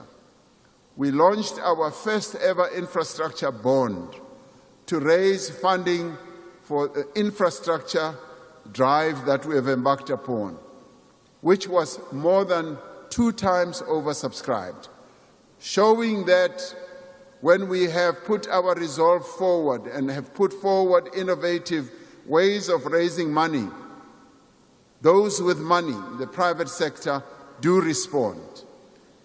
Disputes arising from implementation of tenders often delay the implementation of necessary infrastructure. We often find that when an infrastructure project is about to be embarked upon, competitors start taking each other to court, and waiting for the long court process always delays the start of those projects. To prevent undue delays in critical projects, we will establish specialized courts for commercial matters with dedicated judges and dedicated court roles to ensure faster outcomes in matters that have a bearing on the economy and development. This will speed up the development of our infrastructure. This year, we will begin the work to establish a professional state property company to transform the 88,000 buildings and 5 million hectares of land owned by the state into professionally managed engines of growth and development. I see you like this one very much. I will repeat it. Now, through Operation Vulindlela, we are working to transform the structure of our economy, to fix our infrastructure, and make our electricity, water, and logistics sectors more competitive and more efficient. Having put load shedding behind us, we must now transform our energy system to ensure long-term energy security. For decades, our economy grew on the back of cheap electricity. But then state capture, mismanagement, inadequate maintenance, and inflated mega projects drove up the cost of electricity to businesses and to ordinary citizens. Now, with the far-reaching changes that we are making to the sector, and with our abundant solar and wind resources, we will be able to drive down the cost of electricity. Regulatory changes have enabled a massive and growing pipeline of investment in renewable energy. By 2030, more than 40% of our energy supply will be coming from cheap, clean, renewable energy sources. We are now establishing a level playing field for competition so that we are never again exposed to the risk of relying on a single supplier to meet our energy needs. We are restructuring ESCOM and establishing a fully independent state-owned transmission entity, as I have said before. This entity will have ownership and control of transmission assets and be responsible for operating the electricity market. Given the importance of this restructuring for the broader reform of the electricity sector, I have established a dedicated task team under the National Energy Crisis Committee to address the various issues relating to the restructuring process, including clear timeframes for its phased implementation. The Minister of Electricity and Energy, Minister of Finance, and the Minister of the Presidency and other ministers will all work together to make sure that we come up with clear proposals and timelines and how this will be phased in terms of implementation. This task team will report to me within 3 months. In addition, we will this year commence the first round of independent transmission projects to enable private investment in expanding our national grid.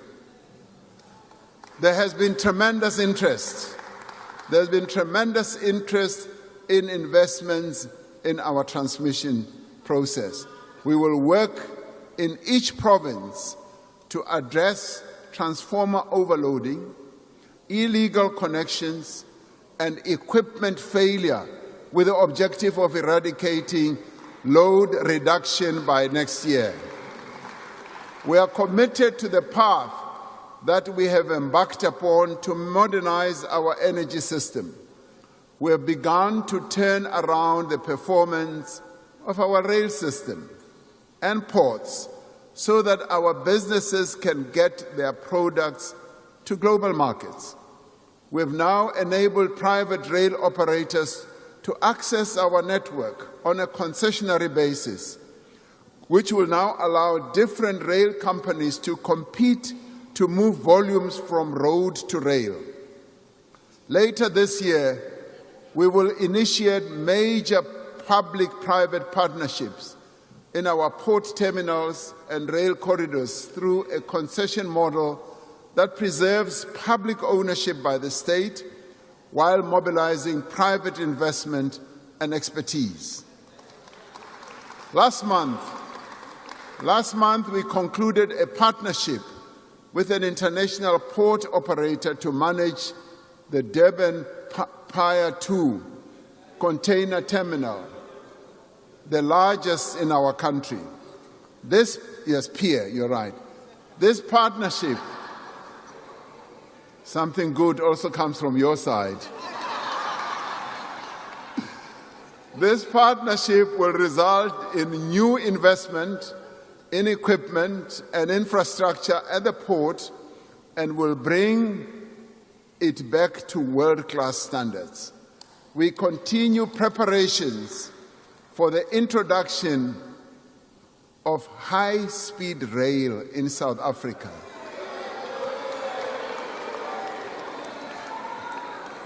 I know you love this one. Now this, I've been saying that we would like this to cover initially routes such as Johannesburg and Musina and eThekwini to Johannesburg. Now, it often takes, high-speed trains are happening in many parts of the world.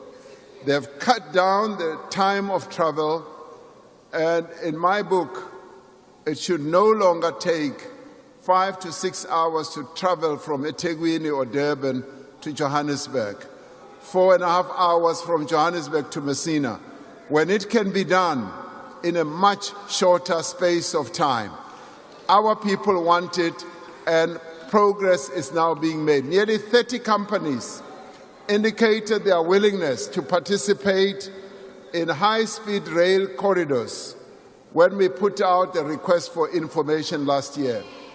We are preparing to send out a request for proposals which will introduce a new era of long-distance rail travel in South Africa at a faster pace. We are determined to compete in a rapidly changing global economy. Our industrial policy focuses on areas where we have competitive advantage, where we can create jobs, and where we can drive up exports. Our trade policy is aimed at promoting sustainable development, growth, and strengthening our international partnerships. In a world where countries are looking to diversify their supply chains, we have an opportunity to ramp up our exports across the globe. We have a diverse economy, high-quality manufacturing facilities, and strong regulatory frameworks. We are strengthening our capacity for trade negotiations and expanding our missions abroad to drive economic diplomacy. Amid the turmoil in the global economy, we are supporting our established industries in the face of strong headwinds. We have moved to revive our ferrochrome industry and to protect jobs in our steel industry, in our automotive and other sectors which employ hundreds of thousands of South Africans in good quality jobs. Ministers are crunching the numbers on a daily basis, seeking to protect the jobs that could be lost through the decline of these industries that are now facing fierce competition. We are working with businesses and workers to close loopholes in our tariff structure and develop additional measures to protect and grow our manufacturing base. As we protect jobs in vulnerable industries, we remain focused on sectors that will drive future growth. We know that we can create millions of good quality jobs in sectors like agriculture, mining, and services industry, as well as in the green economy. These are areas where we can be more than competitive. We can be the best in the world. Our agricultural sector is expanding rapidly. Already we are the second largest exporter of citrus fruit in the world. We are opening new markets for our exports, from citrus to avocados to maize, livestock, grapes, and wine. Through the blended finance scheme, working with the Land Bank and the commercial banks, we have provided 7.8 billion rand in innovative funding for black producers. We will deploy 10,000 new extension officers to support farmers and to improve agricultural productivity.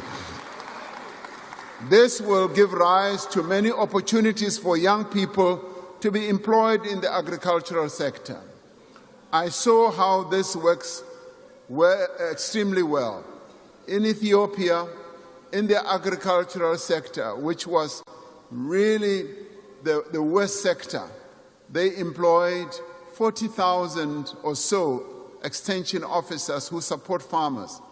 And all of a sudden, agriculture has now become the best performing sector in their economy.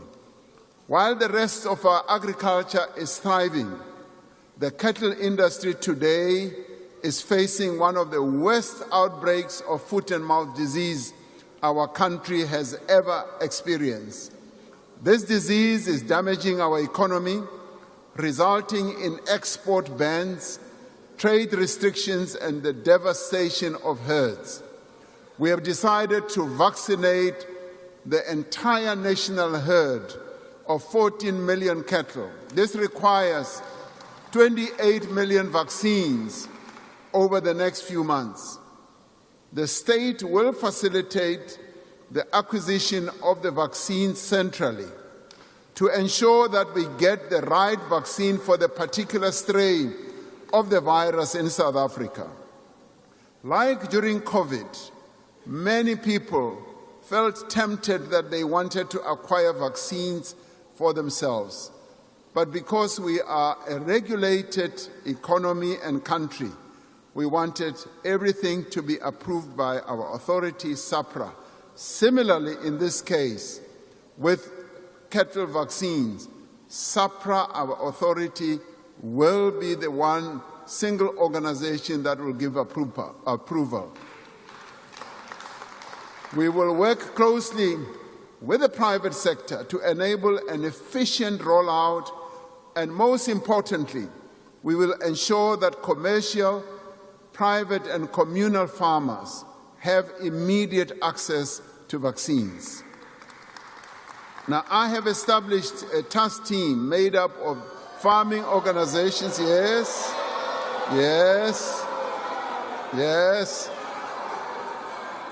farmer organizations and experts working together with the Minister of Agriculture and his department that will report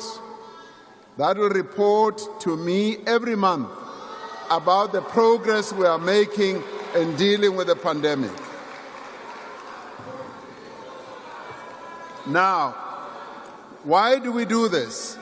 We do this because we've got experts. We've got people with great knowledge. We need to mobilize them. We need to bring them to work with government because they have the know-how and the wisdom. We have classified foot and mouth disease as a national disaster and will be mobilizing all necessary capabilities within the state to deal with this crisis. Our services sector, from digital technology to financial services, is growing. Our financial institutions are some of the best in the world, and they have the ability to compete in Africa and across the globe. We are attracting major investment in digital infrastructure with 55 data centers already built and more than 50 billion of investment expected over the next few years. Tourism is a vital driver of economic growth. With every 13 international tourist arrival, they support one job. Our tourism sector made history last year, recording the arrival of 10.5 million visitors from overseas. We must now promote unique cultural, historical, and natural attractions of our country to reflect our country's identity. This can include traditional festivals, cultural areas in our country, local crafts, historical sites, and natural landscapes across the country in rural areas as well. As we strengthen our criminal justice system, we will make areas safer for tourists to visit. In the coming year, we will extend the electronic travel authorization system to all countries that require visas, enabling applications for tourists to be processed digitally within a 24-hour period. Now, the biggest opportunity of all lies in the green economy. We are pivoting our economy to be a leading supplier of products which the world will rely on in decades to come. We are expanding support for manufacturing of green products for global markets, from fertilizer to jet fuel, chemicals to steel. From March this year, we will introduce 150% tax deduction for investment in new energy vehicles, while supporting the local production of batteries as well. International pledges to the Just Energy Transition Investment Plan now stand at approximately 250 billion rand. This is financing large-scale investment in manufacturing, infrastructure, as well as skills. South Africa has become the world's largest reserve of critical minerals. Our ore reserves are valued at more than 40 trillion rand, making mining a sunrise industry. After many years of declining investment in exploration, we are dedicating funds towards geological mapping and exploration to harness our critical mineral reserves. Just this week, the Industrial Development Corporation announced more than 300 million rand in funding for the Frontier Rare Earths project in the Northern Cape. This has the potential to become one of the largest and lowest cost new producers of minerals that are needed for smartphones, lithium batteries, and other products. Confidence in the future of South African mining was very evident during the mining indaba this week here in Cape Town. New gold, copper, rare earths, platinum, and coal mines are being opened. And black people are players, serious players in this industry now of late. And we are happy about that. At the G20 Leaders Summit in November last year, the G20 countries supported our proposal to expand local beneficiation of critical minerals and the export of finished goods. Critical minerals beneficiation that should take place at the source of extraction, right where the minerals are found. Over the course of the first 5 South African investment conferences, we were able to raise 1.5 trillion rand in investment commitments. To date, over 600 billion facilities are being opened each year. We have now set ourselves a target of raising 2 trillion rand in new investments over the next 5 years. We therefore look forward to hosting the 6th South African Investment Conference on the 31st of March of 2026. To build a more inclusive economy, we are going to back those who create opportunity. If every small and medium business in South Africa could employ 1 additional person, we would create 3 million new jobs. But many of these businesses, a number of which are owned by women and young people, cannot get funding to start or to grow. Many struggle to find markets for their goods and services, and nearly all small and medium enterprises have to contend with a multitude of regulations, of bylaws, of licensing requirements, and bureaucratic hurdles.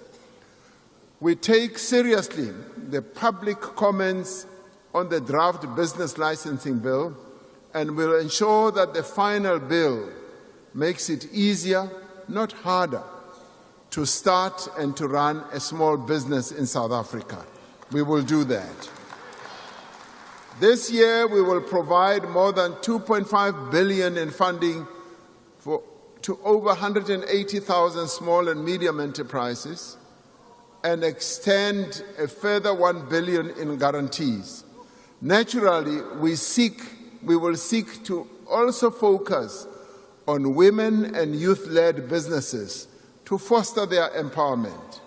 And we will amend the National Credit Act regulations to make it easier to access credit at a lower cost. The transformation of our economy is necessary to drive sustained growth, to reduce inequality, and correct the injustices of the past. We are undertaking a review to refine, realign, and strengthen our broad-based Black economic empowerment framework to ensure that it supports greater transformation and inclusive growth. Now, all these actions will create a stronger economy and fix the foundations that were broken. It is a matter of national concern that too many South Africans remain unemployed and we are rebuilding the economy. We are creating work and livelihood opportunities on a scale through public and social employment programs. In places like Standerton in Mpumalanga, the presidential employment stimulus is creating work that matters, turning dumping sites into parks and empty yards into community gardens. The SA Youth Platform has provided millions of young people with access to work and learning opportunities for the first time. The Youth Employment Service, a partnership between business and government, placed over 200,000 young people in year-long work experience opportunities. This year, we will introduce regulatory changes that will make it much easier for businesses to participate in the Youth Employment Service and create jobs for young people.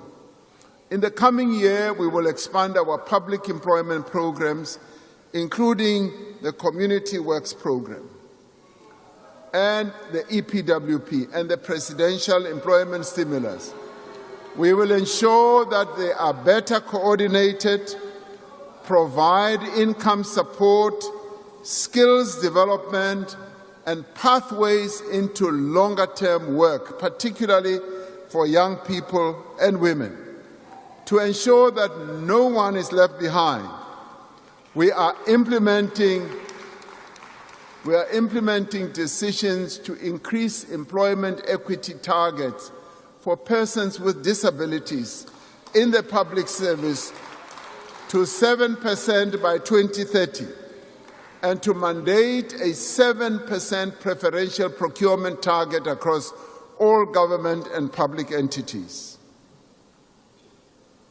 Above all, however, a strong economy relies on a well-educated, capable, and skilled population. Our focus now is on establishing a firm foundation for learning in the early years of a child's life. We are expanding access to early childhood development through the Bana Pele mass registration of ECD facilities and an increase in subsidies for ECD learners. By making grade R compulsory, we are getting all our children off to a good start. We are with a focus on early learning, literacy, numeracy, and mother tongue-based bilingual education. Now, we must congratulate the matric class of 2025, which achieved an 88% pass rate.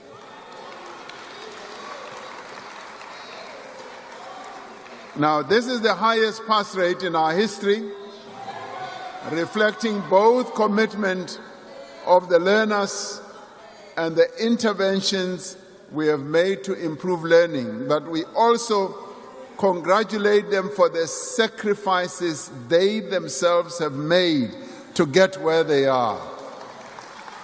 As we welcome improvements,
workplace experience and employment, building on success. These reforms will ensure that various training programs that we have in government are a door to opportunity, not a dead end. To absorb the increasing number of young people passing matric, we will expand opportunities for young people to enter institutions of higher learning. I have directed the Ministers of Finance and Higher Education to work on a proposal for us to build more universities and TVET colleges for specialized areas of focus. An immediate problem is the great shortage. An immediate problem is the great shortage of student accommodation at our institutions of learning.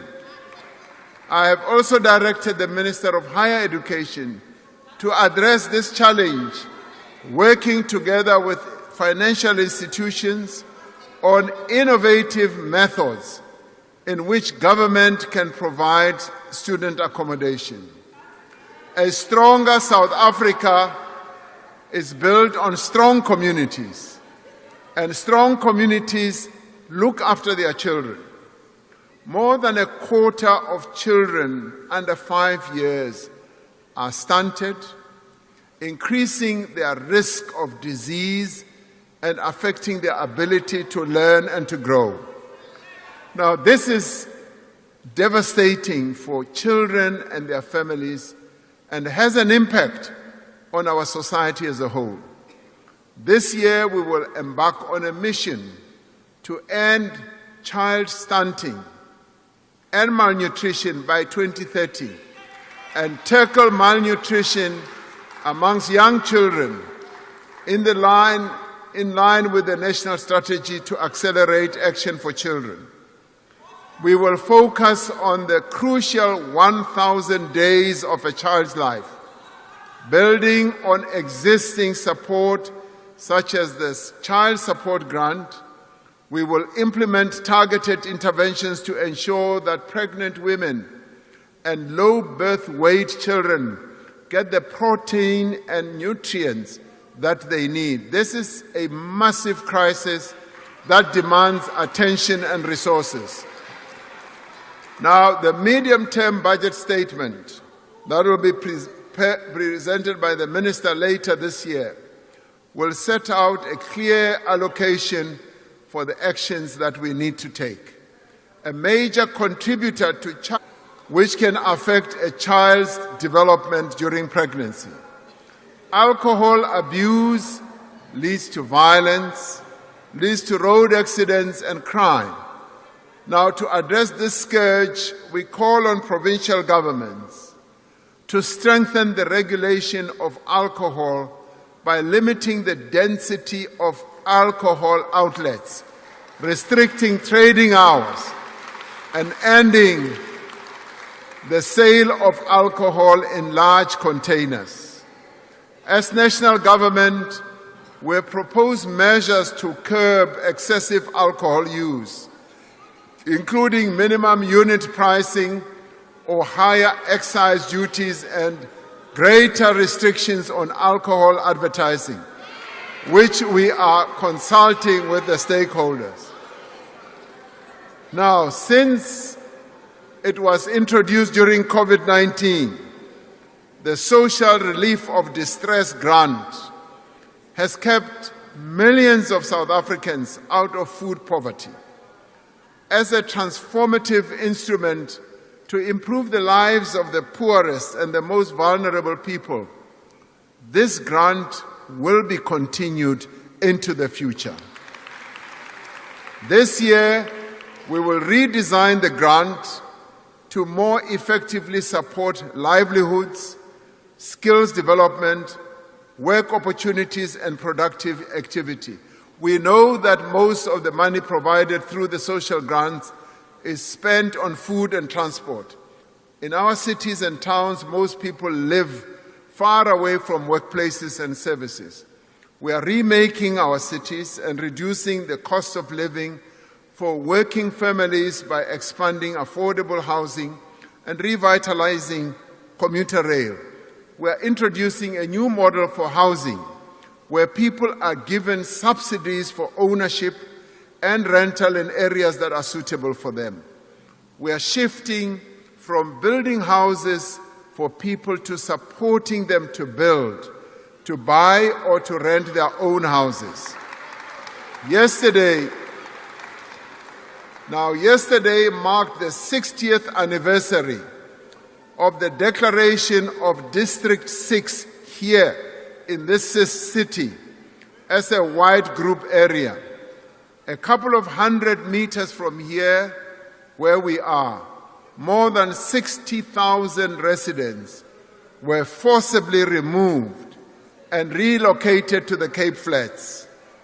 The destruction of responsibility to redress the injustices of the past and to build vibrant and cohesive communities. The restitution claim lodged in 1998 affirmed the lawful right of former residents of District 6 and their descendants to come home. That return has required court supervision, detailed planning, and sustained public investment. Many homes have now been completed and handed over to verified claimants. With 500 million rand allocated to this work, we are proceeding with phase 4 of the construction. The restoration of District 6 is a goal we all seek and a responsibility that we must all shoulder. We are working to build a healthy nation. As part of preparation for the National Health Insurance, we are investing in health facilities, in personnel and systems to improve access to quality care. We will be undertaking substantial investment in health infrastructure, prioritizing the construction and revitalization of our academic hospitals. On a recent visit that I undertook, led by Minister Motsoaledi, to George Mkhari Hospital in Ga-Rankuwa, I witnessed the dire effects of inadequate health infrastructure. Starting with George Mkhari Hospital, We will be working with various public and private financing institutions to finance the building and revitalization of that hospital as well as other healthcare facilities. Now, as a nation, we are finally able to imagine a country without HIV/AIDS. In support of our program to prevent and ultimately to eliminate HIV, we will be undertaking a massive rollout of lenacapavir, a 6-monthly injection that has proven highly effective in preventing transmission of HIV. We are also working to end cervical cancer in our country by mobilizing society to ensure that every young girl between the ages of 9 and 15 receives HPV vaccine. Last year we classified gender-based violence and femicide as a national disaster. Now, through this classification, we are able to better coordinate our response and direct efforts towards the most impactful interventions. Building on the National Strategic Plan, we will mobilize all sectors of society through communication and social mobilization to challenge harmful attitudes and practices. We will continue to promote women's economic empowerment through training, financial support, and preferential procurement. We will strengthen law enforcement through faster investigation, improved case management, expanded sexual offences courts, and action against repeat offenders. We will scale up survivor center support, ensuring access to shelters, one-stop service centers, mobile and rural outreach, and the placement of social workers in our police stations. Illegal immigration continues to pose a risk to our security, our stability, and economic progress. We will address this problem while ensuring that the fundamental rights of every person in this country are upheld and protected. This year, we will take additional steps to secure our borders. Funding to strengthen border security will be prioritized, covering infrastructure, technology, and people. Now, key border posts will be redeveloped through public-private partnerships, and we will extend the electronic travel authorization to all international airports and the busiest land ports of entry. We are already using drones and technology to greater effect all along our borderline. The police, home affairs, and labor inspectors will work together to crack down on violations of existing immigration, labor, and other laws. Employers who hire foreign nationals without the required permits or visas will face the full might of the law. Now, to tighten enforcement, we will hire. As we undertake these interventions, we insist that the laws of our country must be observed by everyone. We will not tolerate violence and acts of lawlessness directed at foreign nationals. No foreign national should be unlawfully barred from accessing public facilities, including health facilities and schools. To build a stronger South Africa, we need an ethical and capable developmental state. A capable state needs committed and honest public servants with the right skills and a deep culture of service. Over the past year, we have passed significant new legislation to professionalize the public service. The Public Service Amendment Bill will protect key appointments from political interference and ensure that capable and qualified people are appointed to senior positions on the basis of their suitability for the job. Lifestyle audits have been made mandatory for senior public servants, reaching 93% compliance across departments. We are establishing a central registry for disciplinary cases across all spheres of government. This will prevent people who are facing or have undergone discipline action from being employed elsewhere in the state. We are continuing to improve governance and performance of state-owned enterprises like Eskom, Transnet, Denel, PRASA, and others. This includes the implementation of clear standards of appointment to ensure that the leaders of these entities have the right qualifications and experience. We will continue to work in a phased manner towards a centralized model of managing our SOE portfolio so that we can set standards, improve governance, and ensure financial sustainability to deliver on their mandates. This includes finalizing the National State Enterprise Bill, which will be done in this Parliament. We will harness digital transformation as a driver of growth, of inclusion and effective service delivery. This year, Home Affairs will launch of digital services for all South Africans.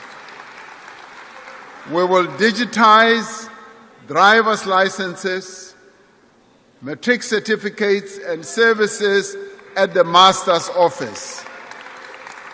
Citizens will be able to fill out police statements online, and eligibility for SASSA grants online, and be tested remotely. All these services will be made available by my Mzansi platform. Soon, every South African will be able to access many of the services they need without having to visit a government office or filling out manual forms.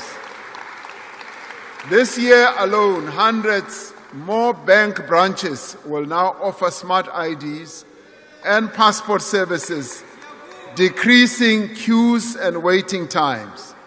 We will also work with civil society to ensure that citizens' protections and rights are safeguarded through this digital revolution. For South Africa to be strong, our continent, Africa, must be at peace and it must prosper. To advance the values of our Constitution, to promote our national interest, we seek a world that is sustainable, just, and inclusive. In an increasingly volatile world, South Africa holds firm to the principles that defined our G20 presidency and underpin our foreign policy, which is solidarity, equality, and sustainability. Now, through our position in the African Union and the Southern African Development Community, SADC, we are advancing regional integration, peace, and stability. We know that we are using our international relations to support domestic economic priorities, including manufacturing, value addition, and export growth. We are contributing to the implementation of the African Continental Free Trade Area to expand trade between African countries, to drive industrialization, and to create jobs. South African firms, our banks, our farmers, our manufacturers will be leading suppliers to an African market of 1.4 billion people whose working age population will double in the next 25 years. We are building mutually beneficial relations with all countries on terms of equality and respect. Now, in a world where powerful nations often assert their dominance and influence over less powerful nations, our country's commitment to sovereignty and self-determination is sacrosanct. It is not negotiable. And we will stand firm on our sovereignty and promote our national interests, our values, and the rights of our people. We are clear that we will continue to respect the rights and sovereignty of other nations. But we must be equally clear that we will not be bullied by any other country in the world. We will forge strong partnerships with like-minded countries to increase our shared resilience to global disruptions. Building on our presidency of the G20, which all attest to having been very successful, we continue to advance the priorities of the Global South. Now, these include inclusive growth, debt relief, climate action, reform of global governance institutions, and the beneficiation of critical minerals at source, as we said. Drawing on the work of the G20 Extraordinary Committee on Global Inequality, we are working with other international partners towards launching the International Panel on Inequality. This is an important pillar of the global effort to reduce inequality within and between nations. We continue to champion multilateralism and strengthen humanitarian diplomacy. South Africa remains clear and consistent, a consistent voice for international law, for justice, and for human rights. South Africa will continue to support conflict prevention and peacekeeping efforts of the United Nations, the African Union, and SADC. We are proud of the participation of South African soldiers in peacekeeping missions in many parts of our continent since the advent of democracy. We have requested the United Nations to allow us to withdraw our troops from the UN mission in the DRC, where they were serving their own defense force and strengthening it. We cannot consider ourselves free as long as the people of Palestine, of Cuba, of Sudan, and Western Sahara, and elsewhere suffer occupation, oppression, and war. So, fellow South Africans, our nation has reached what many people are saying is a turning point. We are leaving behind an era of decline and turning towards an era of prosperity and growth. We have done much to overcome the effects of state capture, COVID-19, and the public unrest of 2021, and the devastating floods of the following year. We are turning towards hope, towards the reality of a better future for all. The progress we have made over the last 5 years does give us hope and encouragement. It shows what we can achieve when we work together. Now is not the time to rest. Now is the time for all South Africans to be part of taking our country forward. Last year, we embarked on a new chapter in our democracy, launching a national dialogue at a convention that brought together South Africans from across the country, representing all sections of society. Now, this year, this national dialogue process will spread across South Africa, reaching every community, every school, every university, every college, and every part of our society. Under the guidance of the Eminent Persons Group, consisting of prominent, respected South Africans, and led by an inclusive steering committee, these public dialogues will give the citizens of our country the opportunity to raise their concerns, their aspirations and plans for the future. These public dialogues will culminate in a national convention where all these conversations will be brought together to outline the actions that we must take to build a better South Africa. These conversations will guide the formulation of an overarching national compact and the next phase of the National Development Plan by 2030. Shared values of our Constitution, but on the unifying power of sport and the rich diversity of our culture. As we celebrate those who have reached heights of global achievement amongst us, we must appreciate how sport and cultural activities have helped to build a cohesive society. Harnessing the spirit of the women of 1956, the youth of 1976, and the people of South Africa in 1996 when they drafted the Constitution. The year 2026 must be a year of transformative change. This must be the year that we make South Africa stronger, not weaker. We must fix what we must fix. Local government. We must fight crime and corruption and restore trust in the criminal justice system. We must create jobs and livelihoods for every South African. And we must build a state that works for all the people of South Africa. Above all, we must ensure that this rising tide lifts every South African. As the economy grows, it should bring into its fold those who have lived on the margins.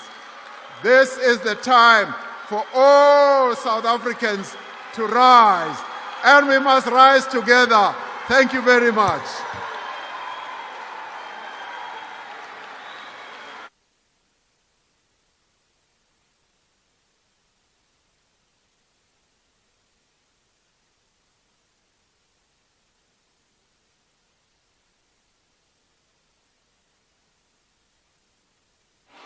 Thank you very much, honorable members. You may take your seats. Order, honorable members. Order, honorable members. The House is still in procession. Order, honorable members. I thank the Honorable, the President, for a well-delivered State of the Nation address. After I have adjourned this joint sitting, members are requested to rise and remain at their places until the procession has left the chamber. It has left. The ushers will then indicate when doors are open. The procession led by the usher of the Black Rod and the acting Sergeant-at-Arms will leave the chamber in the following order: the Speaker of the National Assembly, the Chairperson of the National Council of Provinces, the President, the Deputy Speaker